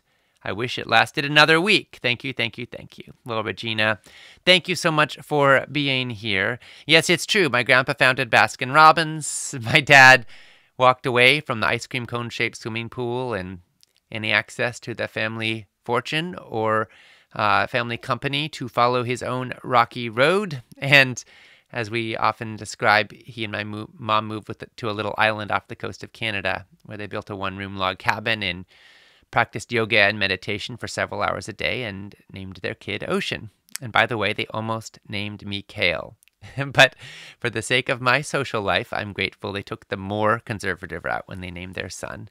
But we did eat a lot of wonderful, healthy foods. And in time, my dad ended up researching the food industry in which he'd grown up and coming out with Diet for a New America in 1987. And by the way, one of his readers ended up being my grandpa, Irvin Robbins, who credited my dad's work with saving his life. So yes, indeed, it's quite a story, and I do hope it can be of some inspiration to you. My dad chose to take a stand for his conscience at a time when most people around him understandably might have thought he was crazy to walk away from all that money and, quite frankly, from a lot of connection to his family, because his family was not pleased with him. His father was not pleased with him, but he did make that choice, and in the long run, I think we can all see it was a choice of integrity that had tremendous has been a source of tremendous inspiration to a great many people. Regina, I'm glad you're one of them. Linda Lewandowski said, I purchased the empowerment program because I know that I personally need to have ongoing support, continue with whole foods, plant-based living for the rest of my life. Now, if you are on the fence about making this purchase, let me just say it is well worth the price. The audios and transcripts alone are wonderful to listen to over and over, and the bonuses are never-ending and fabulous. You won't be sorry. Oh, Linda, thank you so much. That is wonderful to hear. I'm so happy. You're reminding me, I've spoken to a number of people who listen to these interviews, not just once or twice, but literally every single day. And I know one woman who found she couldn't fall asleep without listening to the interview. So this was her sleeping med. She would listen to these. Now, we don't want to put people to sleep over here, but I think she had heard them so many times that she just found the conversation comforting.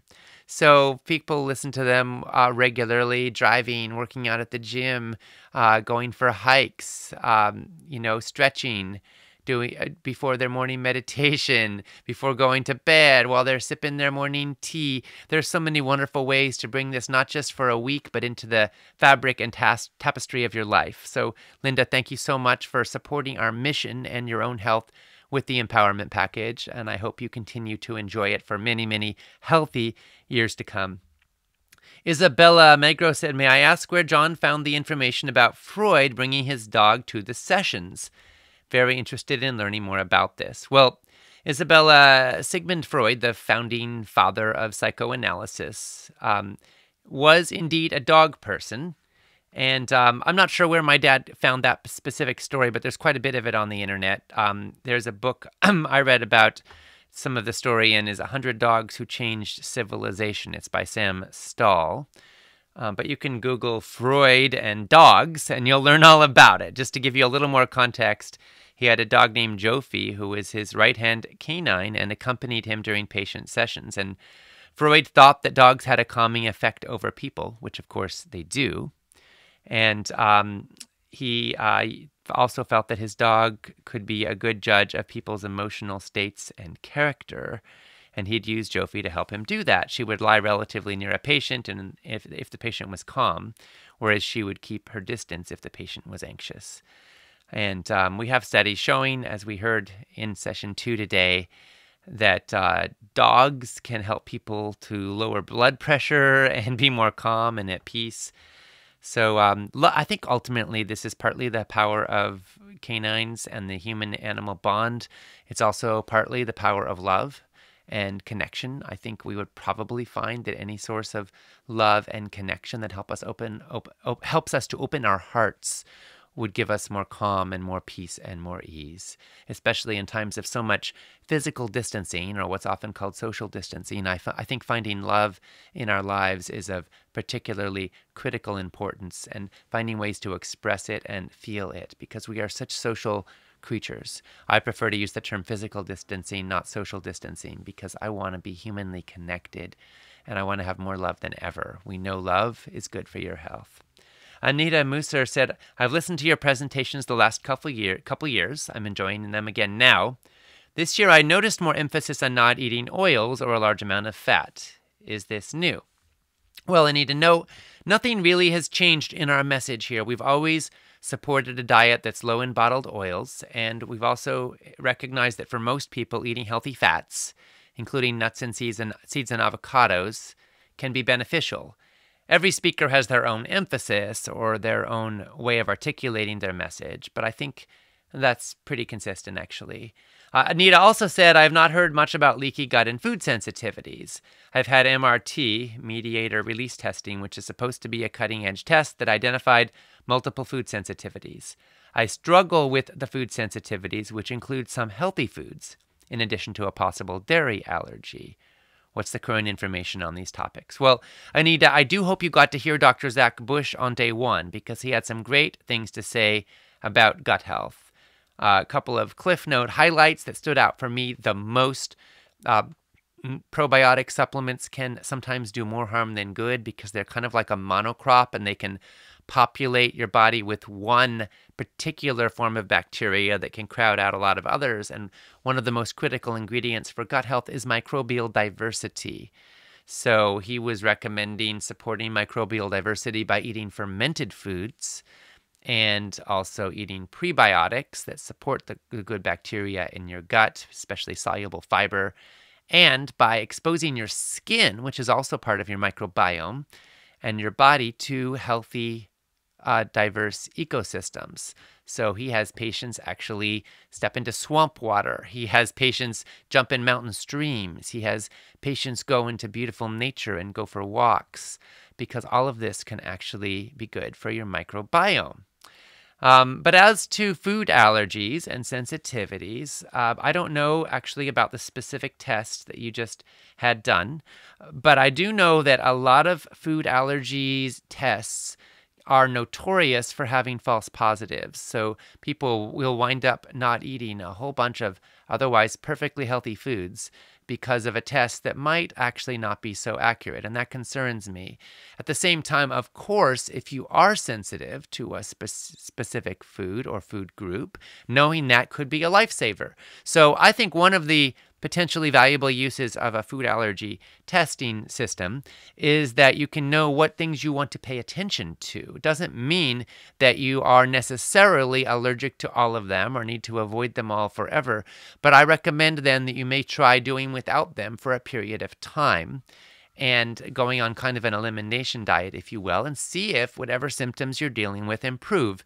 If they do, you can try adding things back in methodically, one at a time, and seeing if you get a spike in the return of your condition or not. So this is a process of elimination and then re-entry or reintroduction that can help you get some valuable information. But you've got to do it consciously and methodically and carefully and track what you're doing so that you get accurate data, because obviously one little mistake and you could live the rest of your life thinking you can or cannot eat some particular food wrongly. So pay attention, and it can be very worthwhile to do something like that. Jerry said, Ocean, I'm a 91-year-old retired physician living in the nation's capital, and it's time to speak up. I doubt if it's possible to imagine the size of the impact you and your dad have made on the health of people and the planet. I'm an ex-farm boy whose family loved the animals and rotated the crops. My wife and I currently live in an independent section of a continuous care center, and our efforts to change this elderly group's behavior are poorly received. Our children and grandchildren are ardent supporters of plant-based diets. Could I use some of these superb evidence-based lectures for group health forums for the elderly we live with? We would be offered free, and they might help dent the resistance. Well, Jerry, thank you so much for sharing. I'm happy that your family is as well as it is and on this path with you.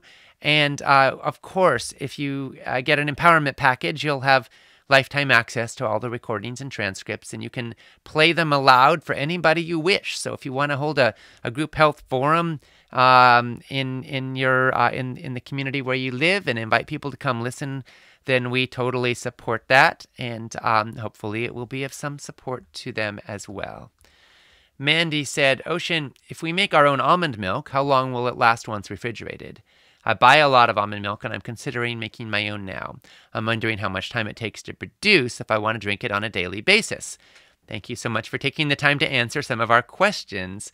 Well, Mandy, thanks for asking, and hooray for you for making almond milk. That's wonderful. So the almond cow makes it a lot easier if you're wondering how long it takes to produce. If you're making it in a blender, there's a lot of different methods. If you get it down and get familiar with it, you can probably make it in 5 or 10, maybe 10 minutes a day after you count in cleanup. If you make it in the almond cow, it's even less. It's just a couple of minutes, really. How long will it keep? It depends on the method you use. If you're using raw or if you're cooking the almonds, the almond cow cooks them. If you're going raw, then they won't keep as long. And it depends on whether the jar you put them in is hygienic and the temperature of your fridge and various other factors. But, usually a couple of days to maybe 3 days is good. You kind of want to go through it fairly quickly would be my recommendation. If you're interested in the almond cow, by the way, I don't want to sound like an infomercial for the almond cow, but so many people are asking about non-dairy milk. So I'll say if you go to foodrevolution.org/almond cow, you can get it, and they will also make a contribution to support our work at the same time. One more time, that's foodrevolution.org/almond cow. Susan Kukuza said sometimes it can be perceived that those who naturally have healthy lifestyles are affluent people who have the financial and other means to access clean living spaces and clean organic food, that they have time on their hands to focus on self-care. How can some get started who have stressful jobs, limited financial resources, and limited access to healthy foods? Susan, thank you for your question. This is so critically important. And the truth is you can eat really well on very little money. Now, don't get me started on my upset at the fact that we have government subsidies at taxpayer expense subsidizing junk food. Twinkies has 14 subsidized ingredients. We're subsidizing high fructose corn syrup. We're subsidizing white bread. We're subsidizing factory farmed meat. We're not subsidizing fruits and vegetables and nuts and seeds and the foods we should all be eating more of. However, even so, you can eat really well on very little money. How? Well, number one, cooking at home more, as many people are already doing, can save money. Number two, focusing on the really healthy staples, legumes and whole grains, quinoa and millet and brown rice and buckwheat and amaranth.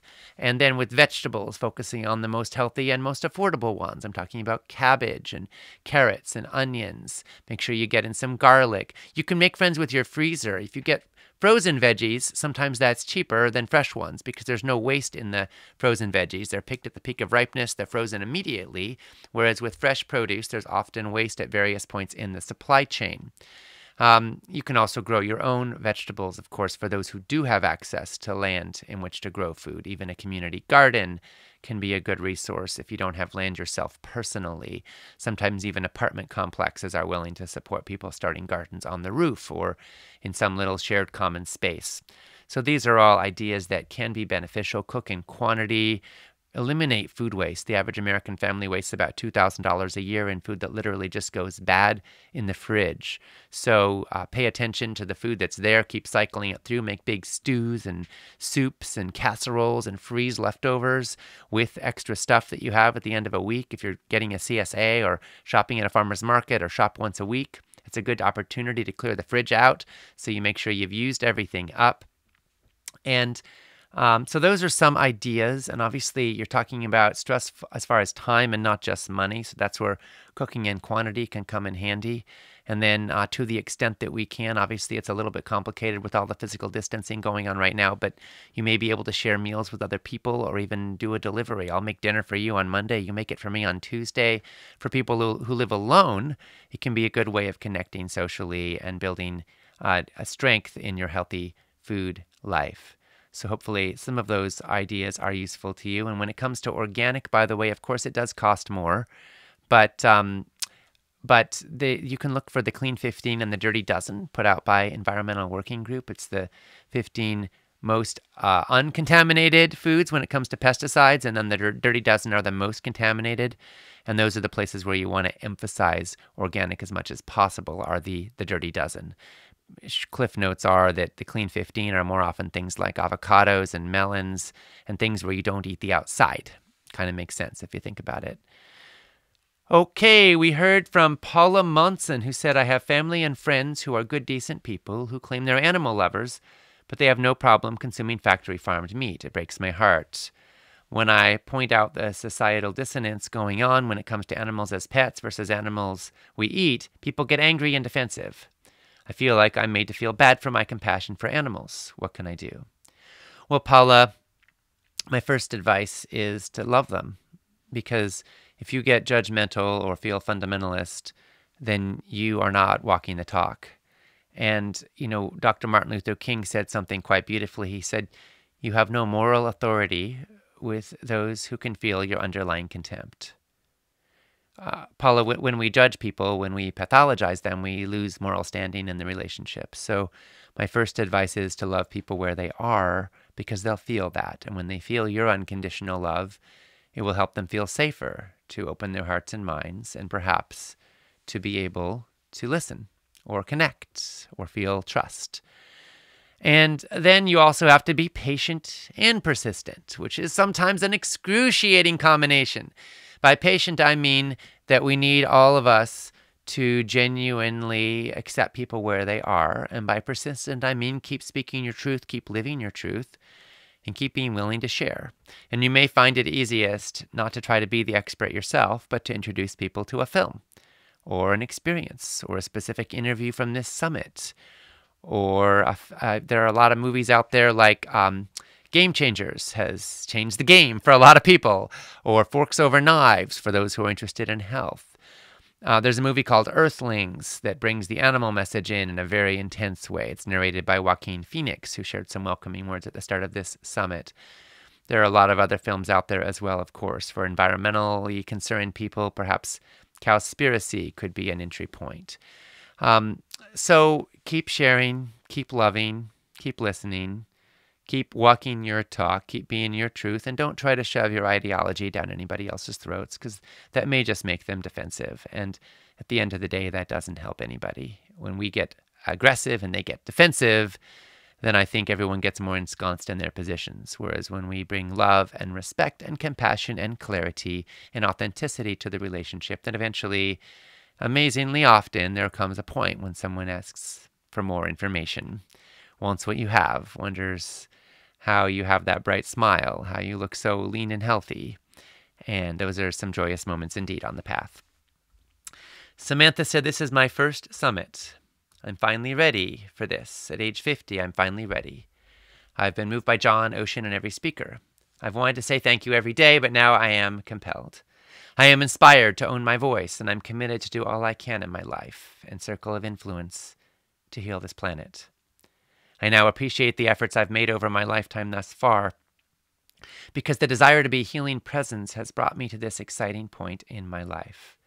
I've held this desire quietly inside, not wanting to draw attention to myself or ruffle any feathers or have to define or defend my beliefs, but here I am now, all in, committed to do my part openly to shift the tide in my life and that of my family.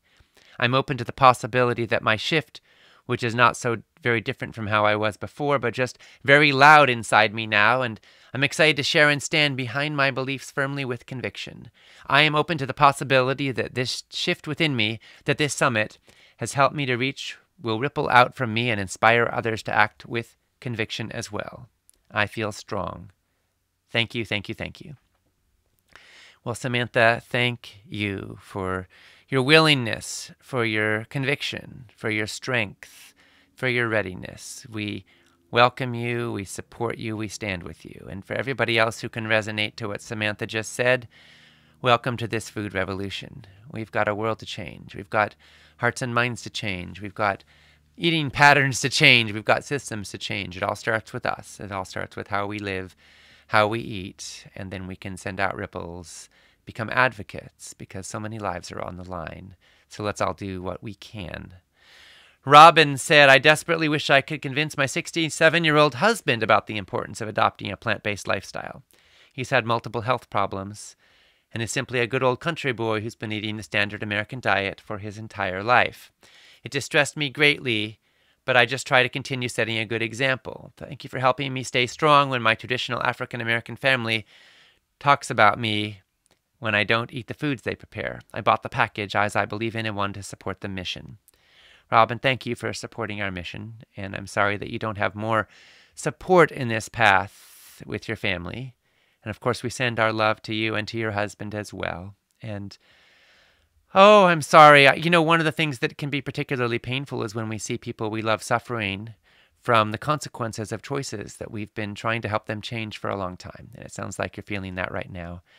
And what I want to do is just invite you to keep loving your husband, respecting his sovereignty and his dignity. The reality is none of us can protect anyone else from the consequences of the choices that they choose to make. But we can keep making our own choices. We can keep choosing love and respect and goodwill and truth, authenticity, and keep finding our best way forward. And it sounds like you're doing that, and we send you so much love in the journey. Patricia Niebel said, my husband is recovering from open heart surgery. After listening to the convincing presentations in the summit on a whole food plant-based diet, we decided to dedicate our lives to this cause and to share this with whoever will listen. We only wish we could afford the package to help us promote this important message. We thank you for the tremendous work you and your dad have been doing.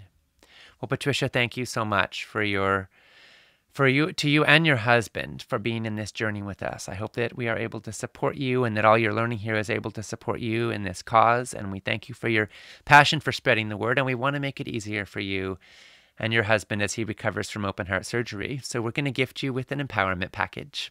Our team will follow up with you. Congratulations. You'll now own the MP3s and the transcripts for life. And congratulations to all of the people who are stepping up and owning the empowerment package. We are so grateful for your support of our mission. And we're so happy that you're making use of this resource for life. Congratulations to Alice from Missouri, Shirley from Michigan, Emily from California, Leslie from Texas, Dawn from Maryland, Danielle from Arkansas, Gail from New York, and everyone else who's stepping up and owning it all for life. We are so very grateful to you. Robin said, thank you, John and Ocean, for hosting the Food Revolution Summit. This is my first summit. I've already purchased the empowerment package to continue the journey and learn more from the amazing speakers. I wanted to share that I also had breast cancer. I'm very well read and asked both my surgeon and oncologist about nutrition alternatives and vitamins I should be taking. I should also mention I'm thin, a yogi for 20 years, and I've eaten healthy, but I was not entirely plant-based. I've had reactions to medicines and antibiotics in the past, and I didn't want to take a lot of drugs in my treatment plan. My doctors said I was stupid. Yes, they really used the word stupid if I didn't take the drugs. I did start, and within 6 months I had a severe reaction and stopped the medications. My family and I are now entirely plant-based, and I've returned to school to obtain another degree with a major in lifestyle medicine, a minor in integrative health, and a wellness coaching certificate. I am on a new journey to tell my story.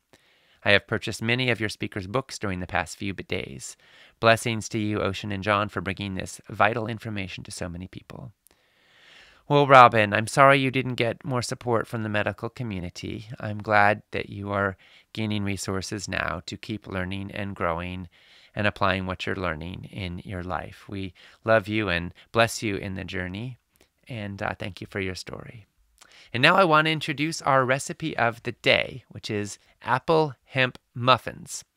Feeding the whole family plant-based can be fun and delicious, and apple hemp muffins can be a good one to get kids in on. They're packed with fiber and omega-3 fatty acids, and we've seen a lot of children who have loved making homemade muffins for a breakfast or a snack. So these are a good one, but they're not just for kids, they're for everybody. Every day of the summit, we're having a recipe of the day. I hope you've found these of value. I also want to share a couple other resources.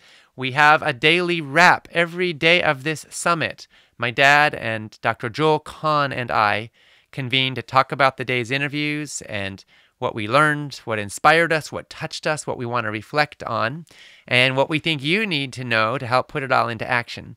So you can tune in. We post these about an hour after each broadcast wrap. So today at noon Pacific time, that's 3 p.m. Eastern, today's daily wrap will go up.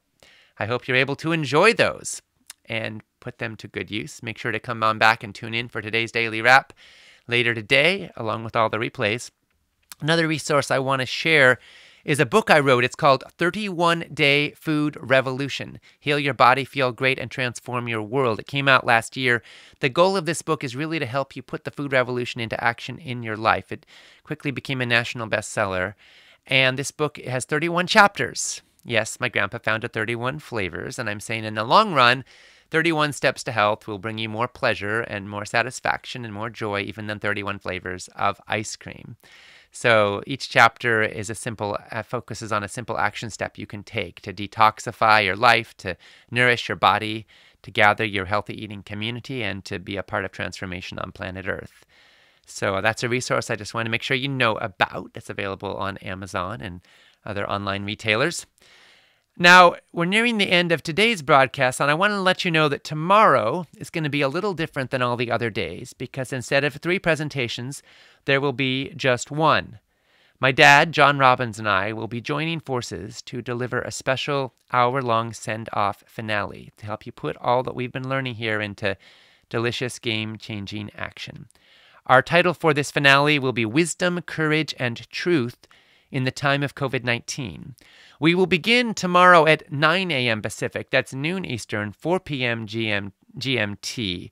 So it's an hour later than we've been every other day of this summit because there's just one event tomorrow. And like all the others, it'll also be available later on replay. And so we hope you will come on back and join us for that. It's going to be an amazing event. Year after year, we hear that the finale is actually people's highlight from the entire summit. Now, one of the things that I am loving about food is how social it is, and I love how this Food Revolution Summit has been so social as well. As you've probably noticed, we've put a comments area on the broadcast page, and you can go there to share your reflections and your inspirations, share what you've gotten out of this summit so far, and engage with the insights and ideas of others. So go ahead and post and share there, and you can also join in the conversation on our Facebook page at facebook.com/Food Revolution Network.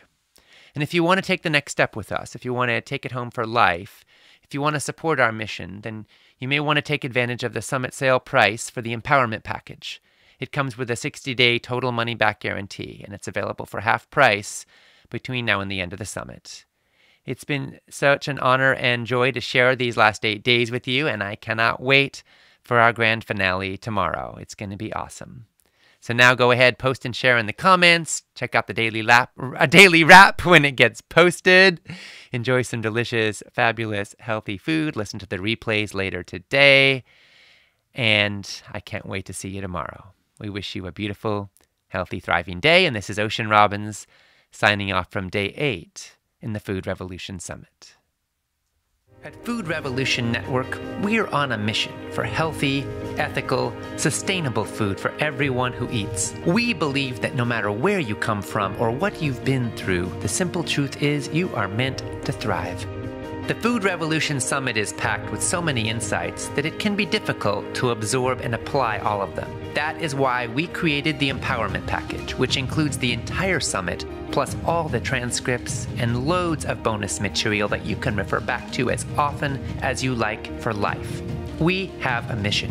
We want an end to routine use of antibiotics in factory farms. We want kids to learn about healthy food in school, and we want doctors to learn about nutrition in medical school. We want to slash rates of heart disease, cancer, diabetes, and obesity, and to uplift the health of millions. When you purchase the Empowerment Package, you are supporting your health and this mission. And for each package purchased, we make a donation to Trees for the Future, enabling them to plant an organic fruit or nut tree in a low-income community. Invest in your health and the health of those you care about most, and help us change the status quo by purchasing your Empowerment Package today.